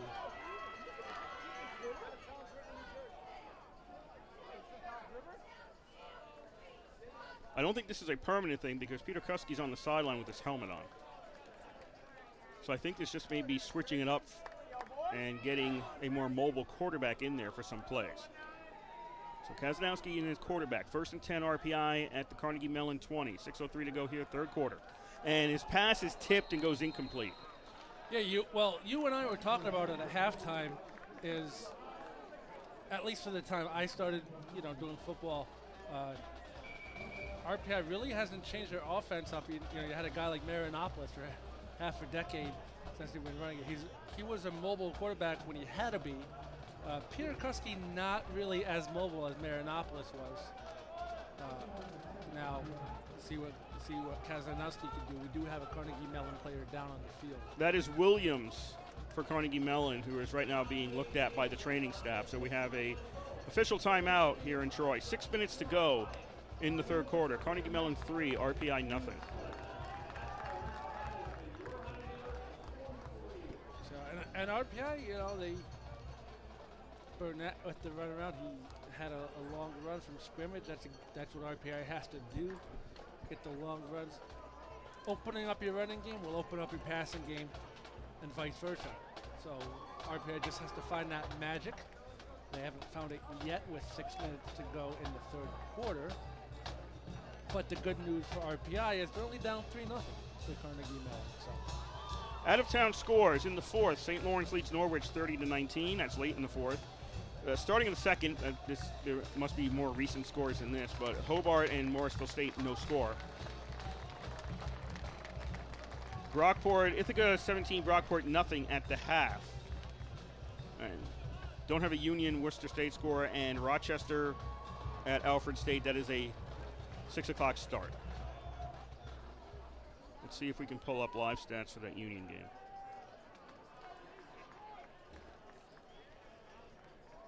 Ed used to be at the field house back when the phone used to ring. I used to be the guy answering the phone. I had 2,000 people saying phone. Yep. Every time. Williams will walk off the field under his own power with the training staff. Second and 10 RPI at the Carnegie Mellon 20. 3-0 RPI trail. 6 minutes to go, third quarter. Kazanowski looking downfield, doesn't see anything. He's got to run with the ball along the 25 to the 20, and he's going to run out of bounds at the 16-yard line. Well, see, that's what Kazanowski does for you. Peter Kuski could have run with the ball a little slower back there, too. Kazanowski a little bit more speed. So he was able to get to the sidelines. But you see, he, along with Peter Kuski, are not finding open receivers. They have some time, but the coverage is there for Carnegie Mellon, and they're not finding anybody open. So Kazanowski in the quarterback for 3rd and 6. Scanning the field, looking end zone, and it's incomplete. I think Thomas Corey got a hand on that. Just barely. He was diving for it, not to catch it, but to knock it away. And if he got a piece of it, that was good work. But yeah, the coverage has been spot on for Carnegie Mellon all day today. That hit somebody because it changed direction. So RPI is going to try a field goal. This is a 33-yard attempt by Merrick. Lombardi the hold on the far hash mark. Snap, the spot, the kick is blocked. The kick is blocked. That ball is live, and they're running for it at the 20-yard line. It's picked up, and Carnegie Mellon's going to get it around the 21 after a tackle. So the field goal attempt by RPI is blocked, and it's still 3-0 Carnegie Mellon with 5:14 to go here in the third quarter. Yeah, and it was a very low kick, too, by Merrick. He didn't really get any air underneath him. Snap was low, hold was okay by Lombardi, given the low snap, but the kick was very, very low by Merrick. There was no air under that whatsoever.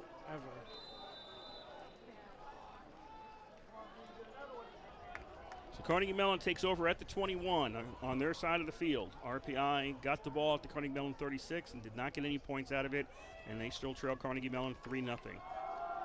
Boma gets the handoff on first down, and he's just followed along and finally tackled.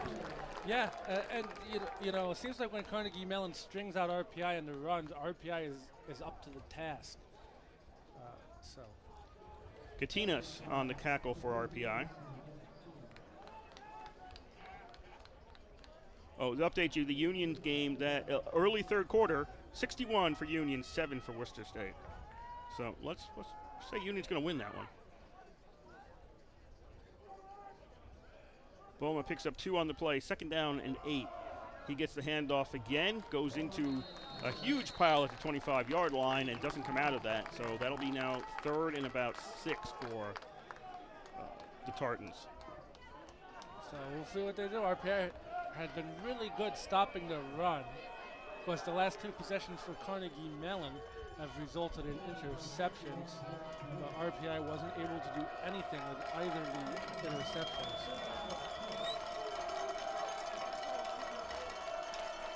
Third down and 6. Everett went in motion.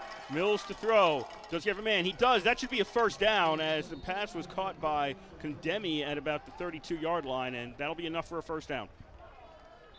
So 3:55 remaining in the third quarter. 3-0 Carnegie Mellon on top of RPI in a very offensive struggle, I guess you could say. Well, the offenses are struggling. That's a better way to put it, yes. Yeah. I mean, we saw this last week, RPI versus Dickinson. That was 14-7, but that was a tip ball that was caught for a touchdown pass, and a snap goes past Mills, and Boma is going to cover it back at the 12-yard line. I was saying last week was a tipped pass on the second play from scrimmage that was the touchdown for Dickinson, and then RPI had 2 good drives in a row, and that was it. Every other drive just didn't go anywhere. And RPI hasn't had a 2-minute spurt where they scored anything thus far. So the bad snap that goes past Mills puts the ball back at the 18-yard line. And it'll be 2nd down and 24, and almost had trouble with that snap. Boma takes the handoff, and he's going to get tripped up. That was C.J. Lyons on the tackle and stops him at the line of scrimmage to make it 3rd and long. It almost looked like it was a direct snap to Boma. It would have been probably better off being a direct snap to Boma. But Mills stuck his hand out in the play.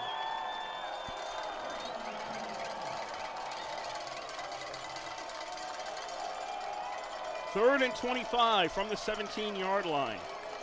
4 wideouts.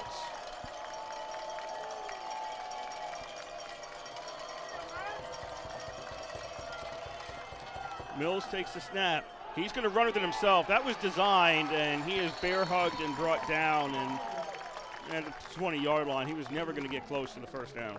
Yeah, why risk it? You had a couple bad snaps in a row.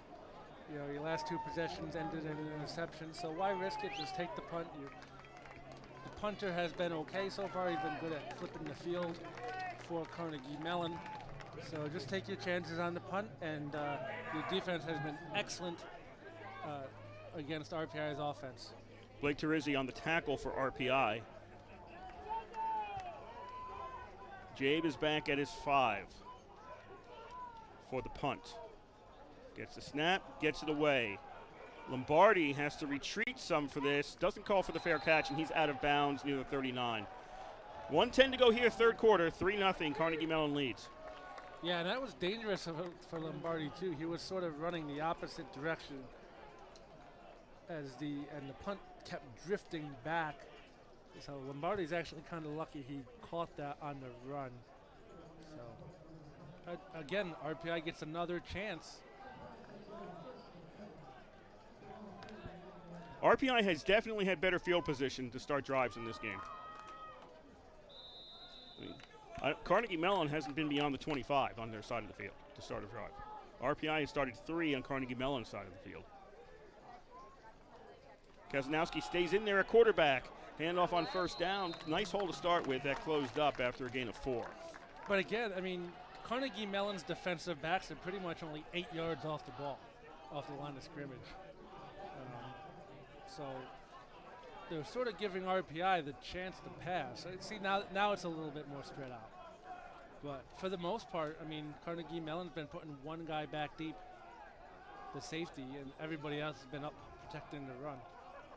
That's Collier, who's the only person on the other side of the 50-yard line right now. Burnett is the running back. He had that first down carry for RPI. 2 receivers to the left. Burnett takes it again, runs right into the pile, and he stopped at the 46.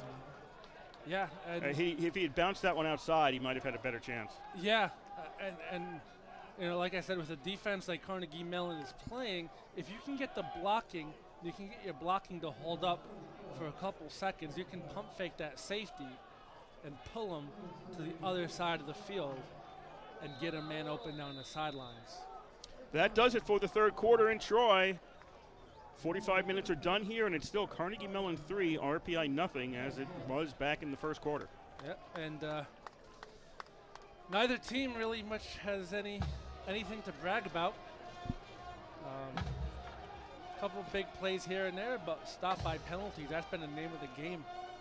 Is a penalty can stop a drive just like that, and there have been pretty big penalties for both teams. 15 yards that stopped the drive, taking away first downs, and resulting in punts.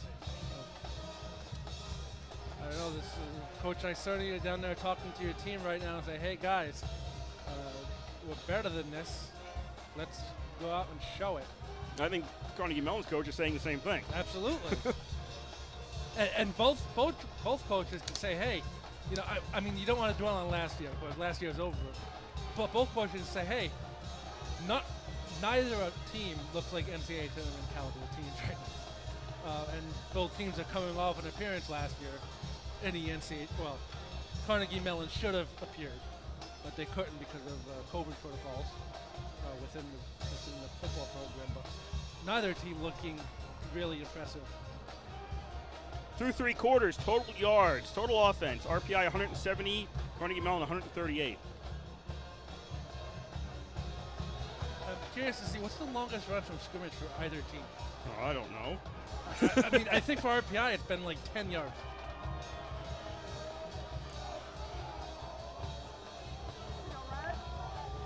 Burnett leads with 79 yards rushing today, So, both teams. Yeah. So that shows you. Burnett's a good runner.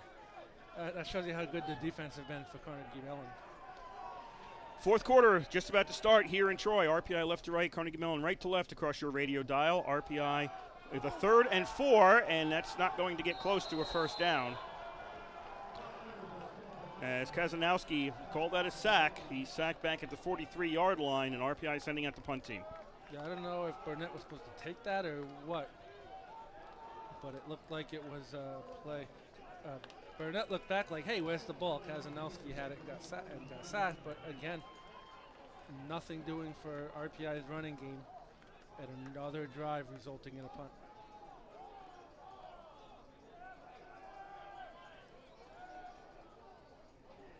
High snap, pulled down by Burke. He gets the punt away, and fair catch on the other side. So ball's at the 27-yard line. Carnegie Mellon will start out. By my count, that's their best field position for the start of a drive today. 14-17 to go in the fourth quarter. Carnegie Mellon 3, RPI nothing. Yeah, and the game has really been played between both 20-yard lines, just that 80-yard field. Problem is, the football field's 100 yards, so neither team is able to get that last 20 yards needed to get into the end zone.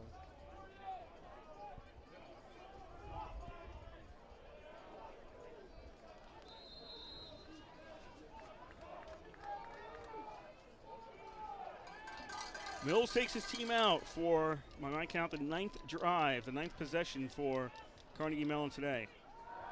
Fakes the handoff, throws, complete. And that'll get out to the 35-yard line. Condemi on the reception. Hey, if RPI wants to give it to you, take it. Methodical drive down the field. The possessions have been, well, in the first half they were okay. Each team was able to control the ball. But after that, they were short and sweet. So you want a nice long possession if you're Carnegie Mellon, because you don't need to score. You just need to waste time off the clock. When you're up by 1 score in football, you're 1 mistake away from not being up by 1 score. And they're going to go to the ground on 2nd down. And that's Haggai? Yeah. Haggai on the carry for Carnegie Mellon, and he gets out to the 41, and that'll be a first down. Yeah, I mean, you're 1 mistake away. But I think Carnegie Mellon's defense has done an excellent job, because Carnegie Mellon, they have made mistakes. They've had bad snaps. They've had interceptions. But the defense has been up to the task.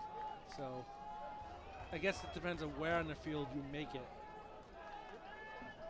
1st and 10, Carnegie Mellon at their own 41. A little over 13 to go here, 4th quarter. Carnegie Mellon leads 3-0. Fake the handoff, throw, and that's complete, and that's close to the 50-yard line for Hughes. Yeah, it's going to be just short of the first down. It's going to bring up a 3rd down. 2nd down, excuse me.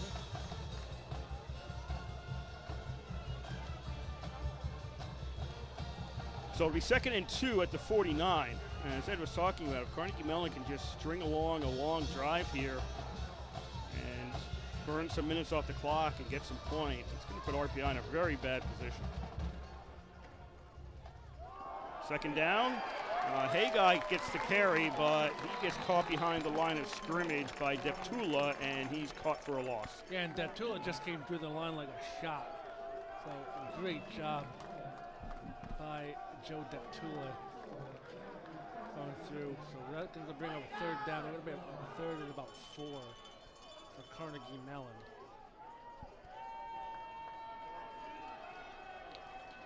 And Carnegie Mellon still on their own side of the 50.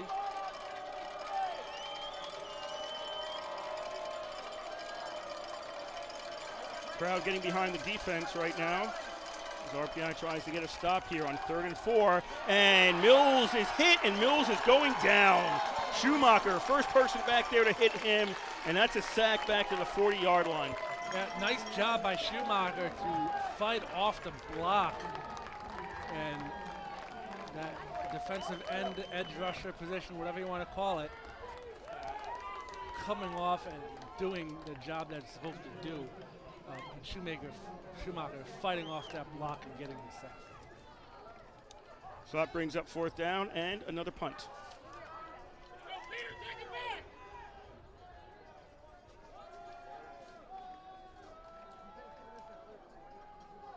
Jabe is at his own 25. Lombardi's waiting for this near his own 25. Good kick. Good kick. Lombardi had to retreat to the 10. He had to go back up 15 yards. Now he's going to get hit, and he's taken down around the 8-yard line. That was a really good kick by Jabe. Yeah, at a time it had to be too. So that's going to push RPI back to the 8-yard line, their own 8-yard line. And Lombardi should have just ran up. You're better off just running up the field anyway on returns, getting the most yards you can instead of going east to west and go north to south. At that time, it caused a loss for RPI and yardage. RPI starting at their own 9. First time they've started in single digits for a drive this year. RPI trailing 3-0 as they hit the ground. And Burnett gets about 4, maybe 5, close to 5. He's almost out to the 14-yard line. Yeah, with almost 10 and a half minutes left to play, for RPI, gotta start getting a little creative. You can't. Nothing that you have been doing has been working so far. So, gotta open up the playbook a little bit.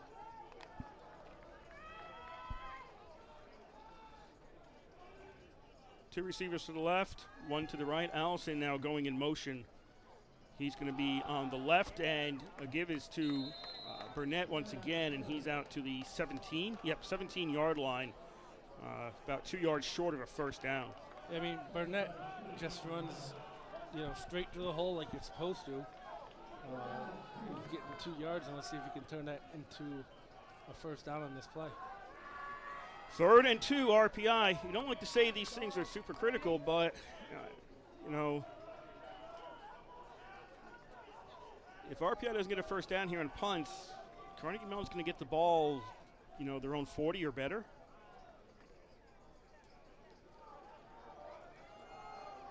With a goal of just killing time. And RPI stays to the ground on 3rd down, and it's a huge pile of people, and it looks like, flag on the play. And that looks like it's going against RPI. So I was about to say, looks like it's a first down, but instead the line judge is indicating it's a penalty against RPI.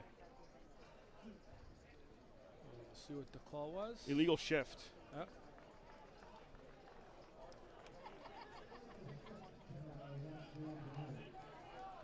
That doesn't help if you're RPI.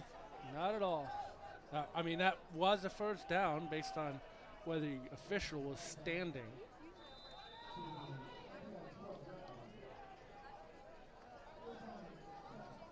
So it'll make it 3rd and 7 RPI.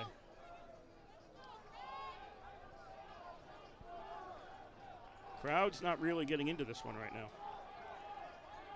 3rd down and 7 RPI as we're coming up on 9 minutes to go in today's game, and RPI trailing 3-0. Peter Kuski's in at quarterback right now and intercepted, taken away by Young. Young's to the 15, to the 10, to the 5, and Young is tackled short of the goal line, but it'll be 1st and goal for Carnegie Mellon.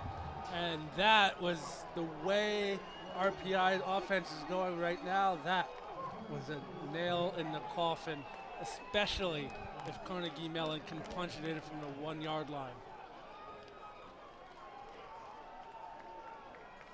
So the balls have been floating on RPI's quarterbacks in that time it happened. So Carnegie Mellon starts on the RPI 1 yard line. 8:49 to go. On the 1. And if I'm Carnegie Mellon, that's 4 attempts to get this thing in. Yeah, absolutely. No field goals involved. 4 times. You got 1 yard to go.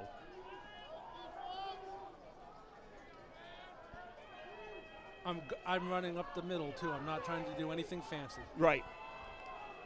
In fact, I would let Mills run it. Uh-huh. Timeout, Carnegie Mellon. They're going to call a timeout. 8:49 to go here. 3-0 Carnegie Mellon. It looks like Mills was going to be alone in the backfield. So it looks like that was the plan. Just let Mills run the ball. Well, the thing with the shotgun offense, the shotgun-based offense that Carnegie Mellon and RPI has been, and a lot of the schools throughout the country on every level have been running the spread offense, the triple option, is you have 1 yard to go to the end zone. Then, you put the quarterback 4 yards back. You put yourself at a disadvantage anyway. Just put your quarterback under center and have him sneak it. Most of these quarterbacks are 6'6" anyway. I mean, have someone like me get under center and just stretch the ball out into the goal line. This is WRPI Troy with Engineer Football from the East Campus Stadium. 3-0 Carnegie Mellon leads. Under center, Mills takes the ball, goes forward, keeps moving, doesn't get in. He's stopped at the 1 yard line. Right idea anyway. Well, you've got 3 more times to do it. That's right. And what they're doing is there's a running back lining up behind. That's Mills. Haggai. Yeah, Haggai. Trying to push Mills into the end So zone. 2nd and goal from the 1. Under center again, Mills takes the snap, and he's trying to move forward, and is he in? No signal yet, no. 3rd and goal inside the 1. Basically the 1 foot line at this point. I mean, basically, they've done away with betting the quarterback into the goal line. That's a ridiculous penalty anyway. And that's exactly what Carnegie Mellon's doing. So, I mean, if I'm RPI, I'd take that cornerback in coverage, just send him in. Just another guy to stop the run. They ain't passing. So Mills is going to go in the shotgun now. Haggai is standing next to him on 3rd and goal from the 1. Mills takes it again, and does he make it in? Waiting for a signal, and the officials have not signaled touchdown. Then now they do. That's a touchdown for Carnegie Mellon. On the 3rd attempt, they take a 9-0 lead. Yeah, they had Haggai be a lead blocker instead of a pusher, and that time it worked. But that was a lot closer than it had to be. Because with the shotgun one snap, you're in, one bad snap, you're in trouble. So now it's a 2-score game.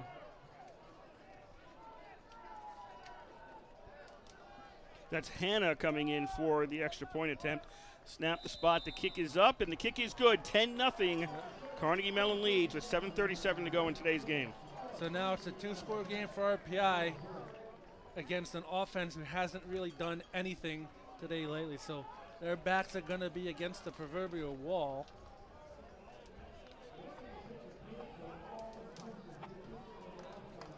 RPI got 2 interceptions, couldn't put any points on the board. Carnegie Mellon finally gets a turnover in their favor. Well, the return on the interception got them at the 1. Yes. So the offense had to score, but credit, who got the interception? Young. Young got the interception and brought it down to the 1-yard line.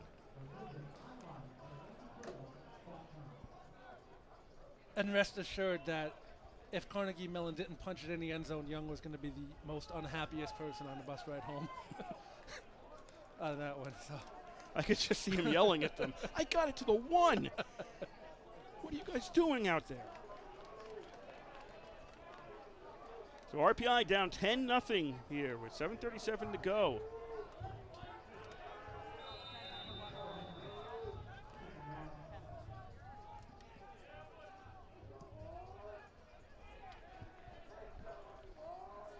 Hannah boots it. Kickoff return for RPI. That's going to go out of the end zone. Nice kick. RPI will take it at the 25. I think that's the first touchback on a kickoff we've seen today. It is. So RPI if you have to open up the playbook last drive, you definitely have to open it up this drive. So Peter Kuski is back out at quarterback. He was there for the last drive, which resulted in the interception. So the ball to 25 for RPI. They need points, and they need them now. Down 10-0.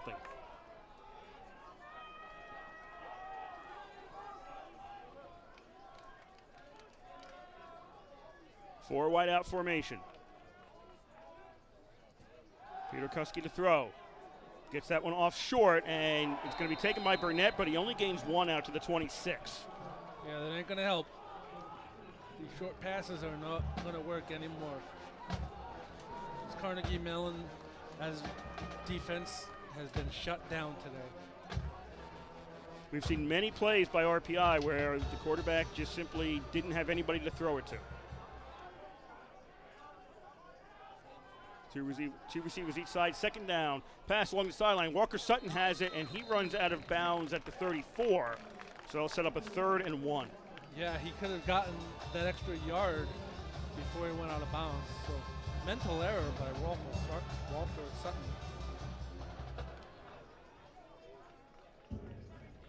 .650 to go here in the 4th quarter. RPI trailing by 10. I think they've got to pick up the pace. 3rd down and 1. RPI on the ground. That'll be a 1st down as Burnett takes it to the 37, close to the 38. Yeah, I mean, you're going to have to go down the field. You're going to have to start doing it. Yeah, now is as good a time as any. You need 2 possessions here. 1st and 10 at the 38. 3-0 RPI trails. Peter Kuski under pressure. He's going to run with it, and Peter Kuski is down at the 45. He picks up 7. At least it's positive yardage, though. I mean, yes, the clock keeps running. And again, there was nobody to throw the ball to. Credit to the Carnegie Mellon defense on that one, but at least Peter Kuski made the decision to pull it down and run with it, and he got 7 yards out of it. Umpire got hit on that play. He gets back up, and he stays in the game. Second down and 3 at the 45. 5:50 to go in the fourth quarter. Bad snap picked up by the running back, and that's Buckley this time, and he's going to get caught for a loss of 2. Yeah, it looked like you hit the center's leg or something. It didn't even make it back to Peter Kuski. Or slipped out of the hand. 3rd and 5 with 5:25 to go in the fourth quarter. I'm thinking this is 4 downs at this point. Absolutely. 2 receivers each side. Peter Kuski to throw. Buckley stays in the block, but he's going to get sacked. Peter Kuski goes down on the sack to now make it 4th and long. Yeah, what Carnegie Mellon is doing, they know RPI is going to pass the ball. They know RPI is out of their comfort zone now, so they're just blitzing and coming up in these empty holes. There's not enough blockers for RPI. That was Jacob Nash on the sack for Carnegie Mellon.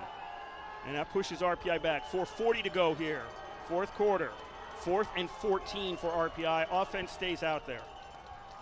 Lombardi shifts to the left. 2 wideouts each side.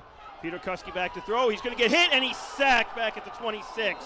And that's probably the ball game right there. Ben Coyne in on the sack along with Robert Corey.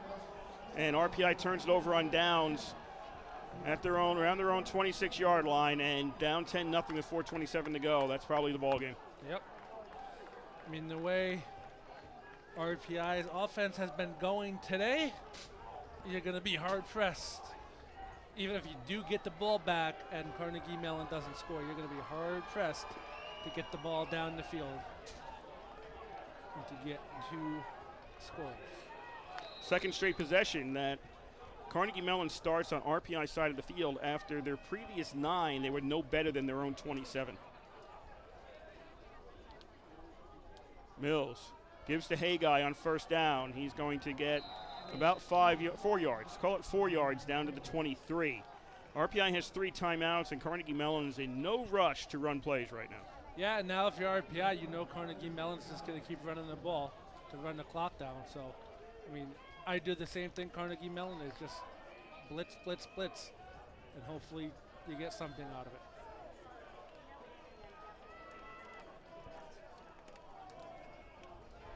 Coming up on 15 seconds on the play clock. Carnegie Mellon, Mills is just waiting around.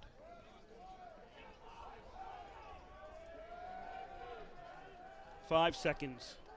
Now they'll snap the ball with 3:40 to go in today's game. Haggai takes the carry, runs into a load of players. Now he's going to get tackled for a loss as he had no room up front. RPI comes in, and RPI will take a timeout with 3:32 to go in today's game, trailing by 10. Yeah, I think RPI has 1 timeout left. I have them at 2 timeouts left. I thought there was a timeout down here, or maybe that was the last half. I don't know. But I thought there was a timeout. Maybe it was official timeout.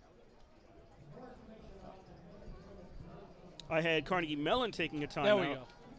when they got the ball at the 1. Yes. But I didn't have RPI taking any timeouts. So 3:32 to go in the game. 3rd and long for Carnegie Mellon, and it's sometimes you could be down by 10 and it's 34-24 and you feel confident you can maybe get 2. Right now it's 10-0, and I'm not sure RPI is confident of 2. Yeah, I mean, they feel confident, but they're not playing as if they're confident. I'm sure they feel confident they can get it, but they're not playing as if they are. So it's 3rd and 10 for Carnegie Mellon on the RPI 27-yard line. Mills fakes the handoff to Haggai. Flag comes out, pass. That's complete. Close to a first down if this counts. Everett on the reception is out near the marker. I think this is coming back.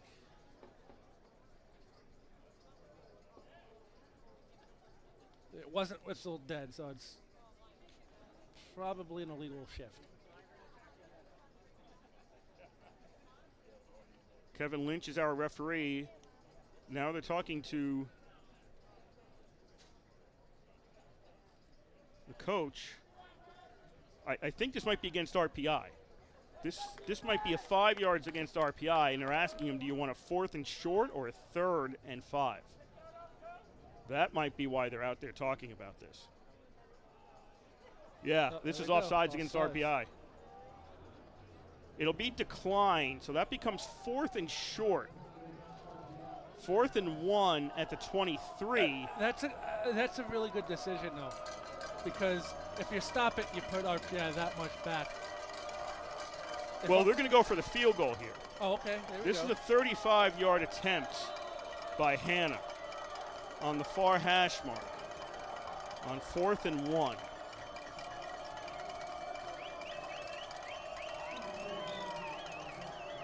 So the clock is running. We're down to 3:10 to go here in quarter number 4. RPI trailing by 10. Snap. The spot's down. The kick is up, and Hannah's kick is no good. Missed it. So a missed field goal with 3:02 to go. Carnegie Mellon still leading by 10, so it's... Yeah, I mean, good decision either way to do a 4th and short on that penalty. I mean, it didn't work out, but yeah, you're still up by 10. And the way your defense has been playing has been really good. Even though RPI's offense hasn't done anything at all today, Carnegie Mellon defense has been really good. So RPI gets it at the 20 by rule. Zarnowski is now in at quarterback. Throw on first down is going to be, or Kazanowski, pardon me, is in there. Throw on first down is incomplete. Looking for Walker Sutton around the 40-yard line. So Peter Kuski was in. Peter Kuski started. Kazanowski came in. Peter Kuski came back in, and now Kazanowski is in there for RPI. 10-0, Carnegie Mellon leads. 2:56 to go in the fourth quarter. RPI 2nd and 10 at their own 20.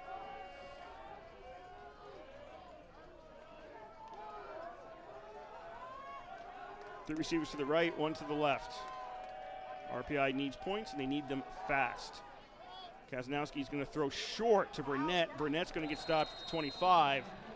And Carnegie Mellon's going to let RPI have that all day. Yeah. And they have. Yes.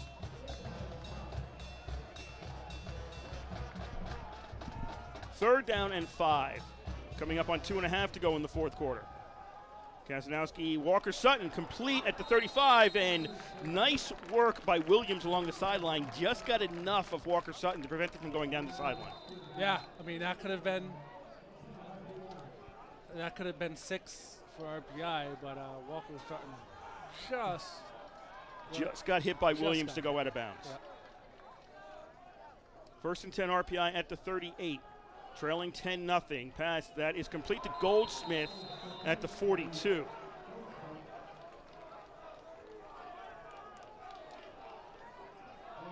So the ball's at the, call it the 43.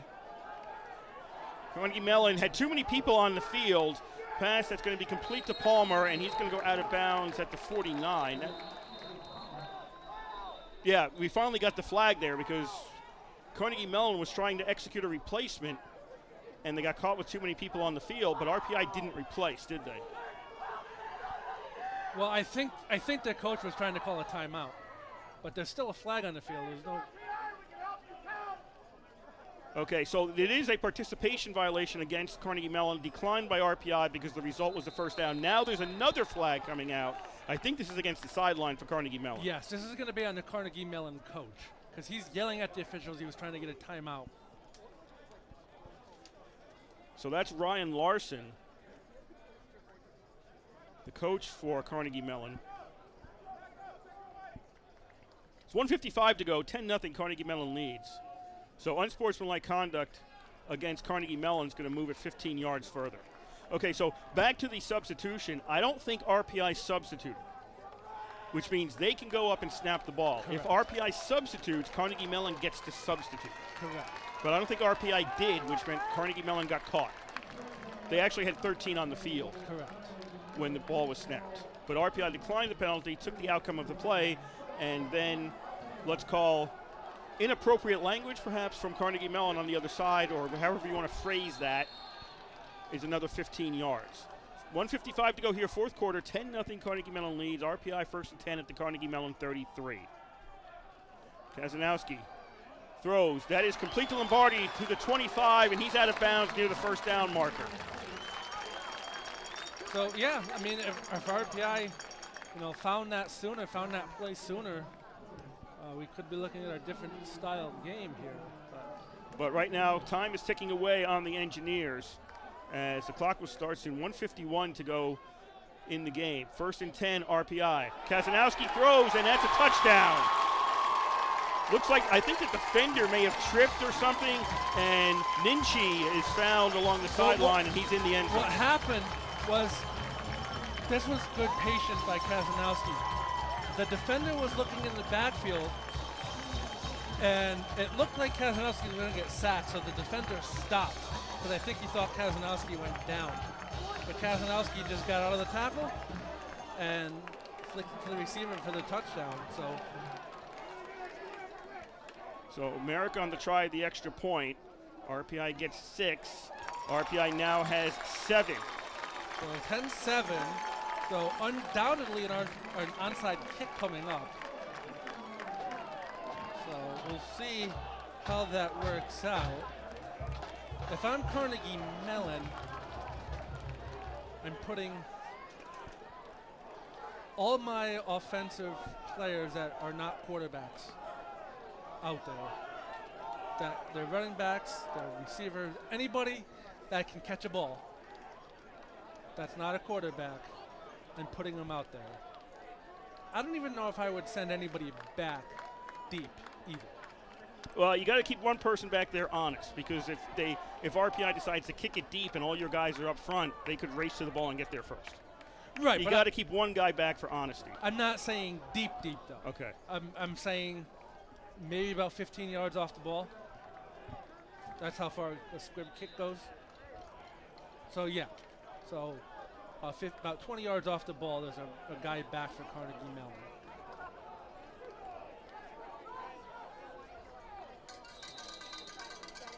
So 1:46 left. It just got interesting. Or a lot more interesting.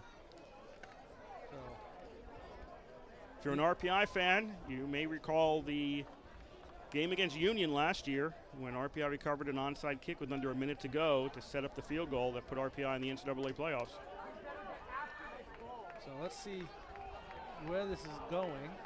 At least I have a better view this time. It was rainy and dark at Union. All I saw was the ball go through the Union player's hands, and I never saw it again. So Merrick is out to try this onside kick. So the rules are you can't imbalance your line. So there's 5 on each side right now for RPI, and it's a short kick and taken by Carnegie Mellon, and they've got it at the 47. Yeah, I mean, that seems to be the way the onside kicks are going these days. Reefer, the wide receiver, was out there and got the ball. Yeah.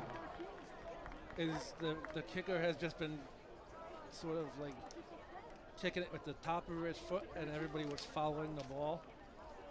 So it sort of takes away that scrum for the ball, if you will. Carnegie Mellon starting at RPI's 46. That's the 3rd straight drive they've started on RPI side of the field. I mean, if you're RPI, you can't let them get a first down. Well, RPI's got 2 timeouts left, and if you're Carnegie Mellon, you want to get time off that board. So handoff on first down. Haggai takes it, and he's going to get caught for a loss, and RPI is going to call a timeout. 1 timeout left for RPI, 1:39 to go in the game. RPI trails 10-7. Right, and presumably a first down ices the game. At least by not letting him get in a first down. If you hold him here, you're going to get 1, maybe 2 chances to go deep at the end zone. You're going to end up in the long shot, but it's better than no shot. That's hey, 80-1 shot won the Kentucky Derby this year. So you follow racing? Only the Kentucky Derby and okay. Big races like that. Ironically, the horse's name was Rich Strike. So anything can happen.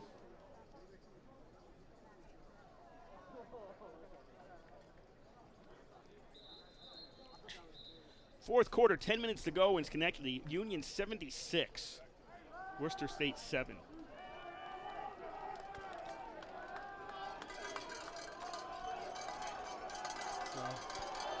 Okay, back to action here. Ball's at the 47. Call a 2nd and 11 for Carnegie Mellon with 1:39 on the clock and RPI trailing by 3.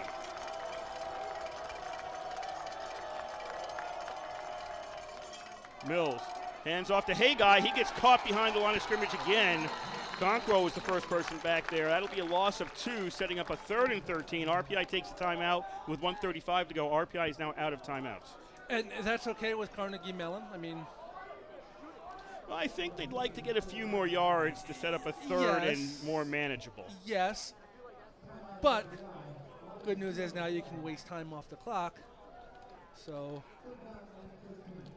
because now RPI doesn't have any more timeouts. But the question now becomes, you're at a 3rd and 13. Right.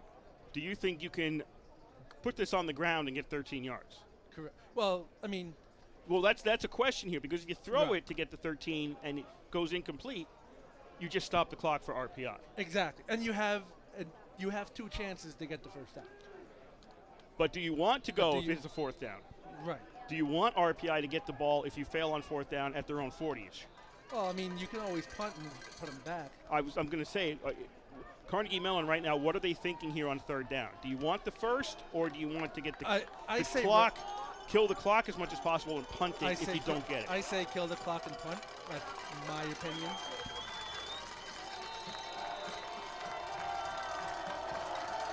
Third and 13 at the 49 for Carnegie Mellon.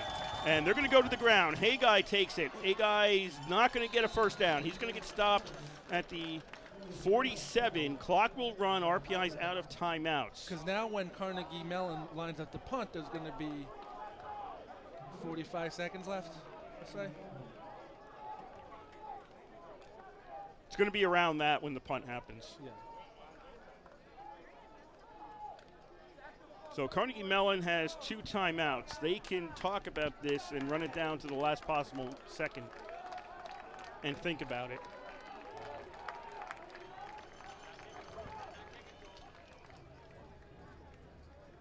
You may even take the penalty here. Run that extra second off.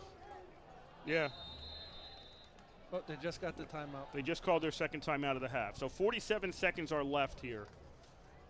Ow, in Troy. I grabbed the wrong end of the pen. You are having a great game today, Kurt. No blood, we're okay.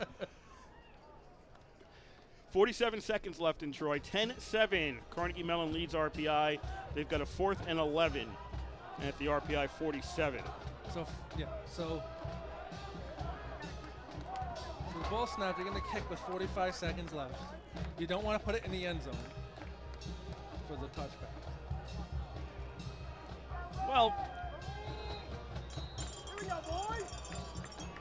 I guess it doesn't really matter. It's only difference of ideally you wanted it to 1. I mean, Right. yeah, I understand that, but they're going to keep the offense out there. Oh, no, never mind, my bad. Jabe is out there to punt. Lombardi's back at his own 10.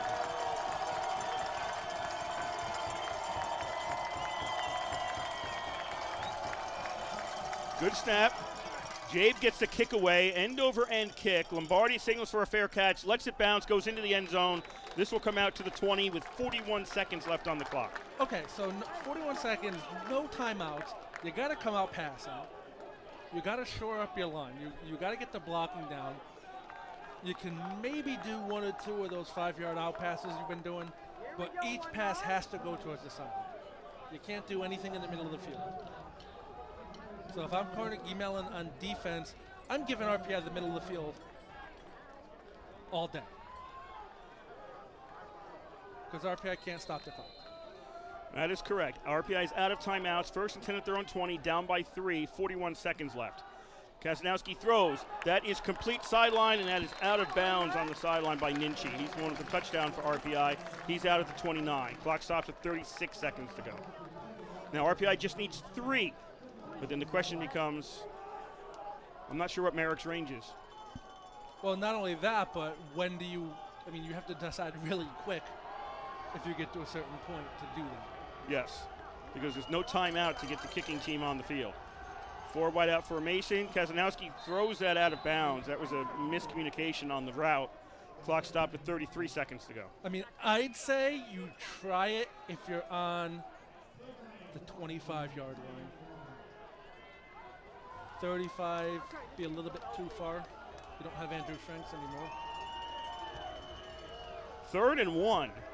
Let's keep track of the downs here. 33 seconds left. 3rd and 1 at the 29-yard line for RPI.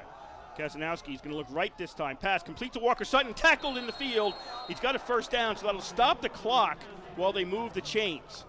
So RPI, 28 seconds left. They've got to line up fast. I did forget about that the clock stops when they move the chains. Kazanowski on first down, looking downfield. He's going to get sacked.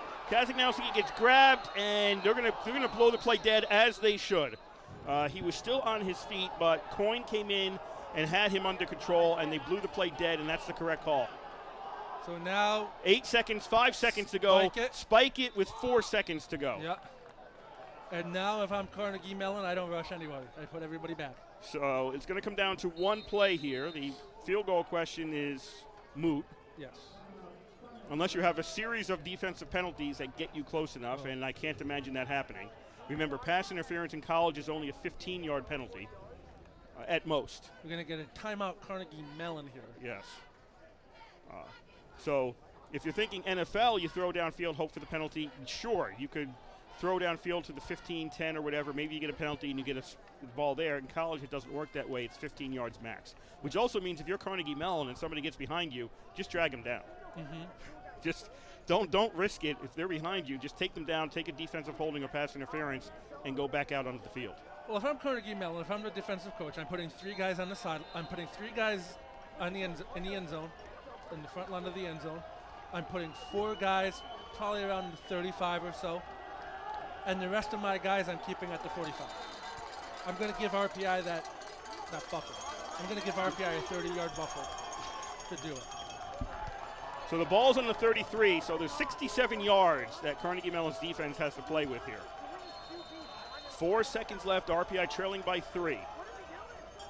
3 receivers to the right, and pass to Walker Sutton is incomplete.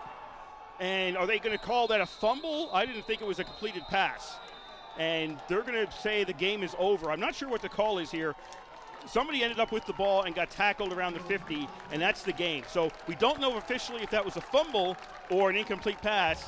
Regardless, Carnegie Mellon wins the game 10-7. I just don't understand that play call, unless they were trying to go for the hook and ladder. Well, if you're going for the hook and ladder, why throw to the guy who's only got one person on that side? There were 3 receivers on the left. Exactly. So I just don't understand the play call. So Walker Sutton was alone on the right. You pass it to him.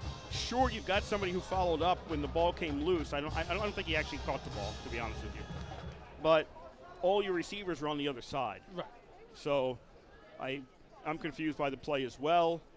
However, the thing we're not confused by is that Carnegie Mellon has won today 10-7 over RPI here in Troy. Yeah. That is a certainty. And Coach Isernier, he had many chances to change up the playbook. Unfortunately, what happened for RPI is by the time you're going to get to that point where you have to get creative to open up the playbook, you've never ran these plays before. Carnegie Mellon knows that you're very uncomfortable doing it, and they could just blitz, blitz, and blitz. Whereas had you opened it up maybe in the first half or more, Carnegie Mellon's going to be back on their heels a little bit. And, that extra time to think about it, to get a pass off, that split second, helps. Well, let's go back. How many of those sacks for RPI were coverage sacks? Exactly. That really, to me, is the key to the game. Peter Kuski, Kazanowski, either one, they'd be back looking to throw to somebody and not have anybody to throw it to. And I think the key to the game was right there. RPI had trouble getting any kind of deep passing game because the coverage was so good from Carnegie Mellon. Yeah. But I also think, too, the 5-yard out passes that RPI likes to run to maybe soften up a team, that wasn't working for them. And they kept going back to that play. I mean, they have Burnett. They keep try to do the little draw up the middle. But Carnegie Mellon, they were able to blitz it, and but when it was like 5 minutes left to go in the first quarter, Carnegie Mellon had RPI's offense figured out. So combined with the excellent coverage by Carnegie Mellon defensive backs, RPI couldn't really do anything. They didn't even look like a team that wanted to be out there. They didn't really play with emotion at all at any point.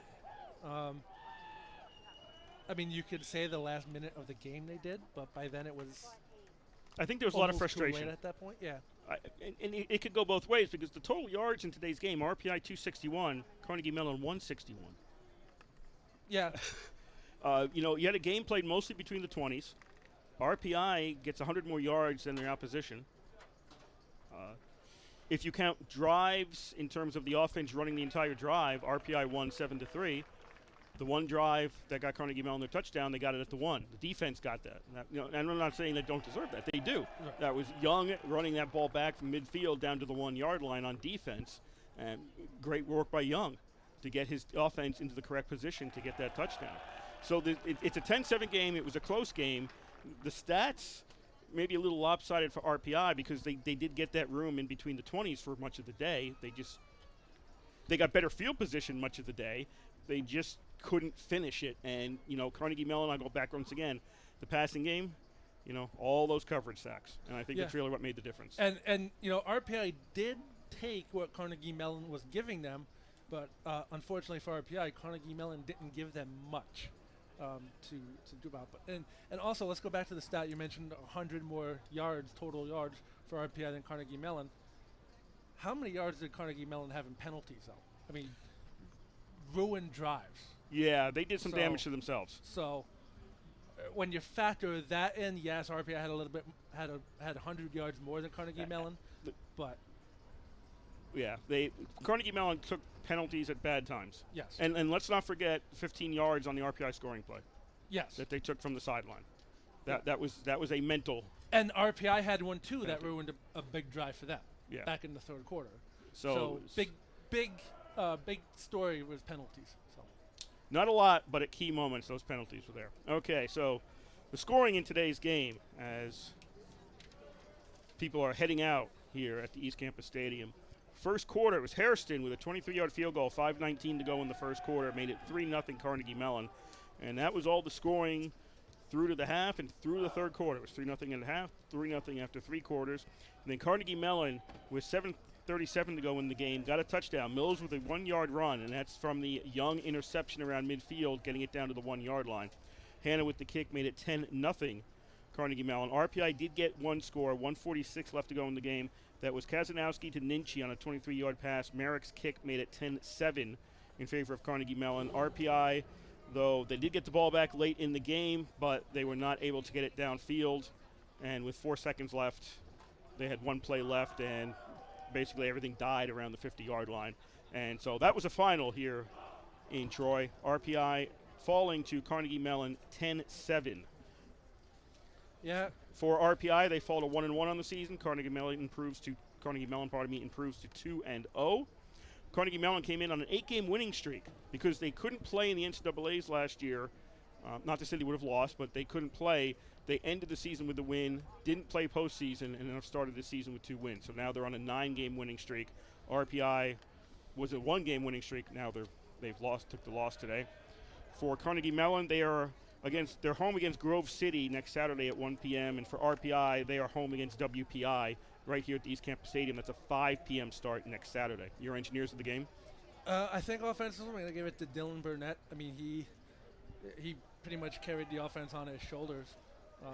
Just getting as many yards as he can. He didn't really get much from the Carnegie Mellon defense. He ended up with 92 yards, a 4.8 average. Yeah, I mean, he has the stats show that he had a good game, and he did. I'm not taking anything away from the good game, but if you're watching the game, you're thinking, oh, that was quietly a good game by Dylan Burnett.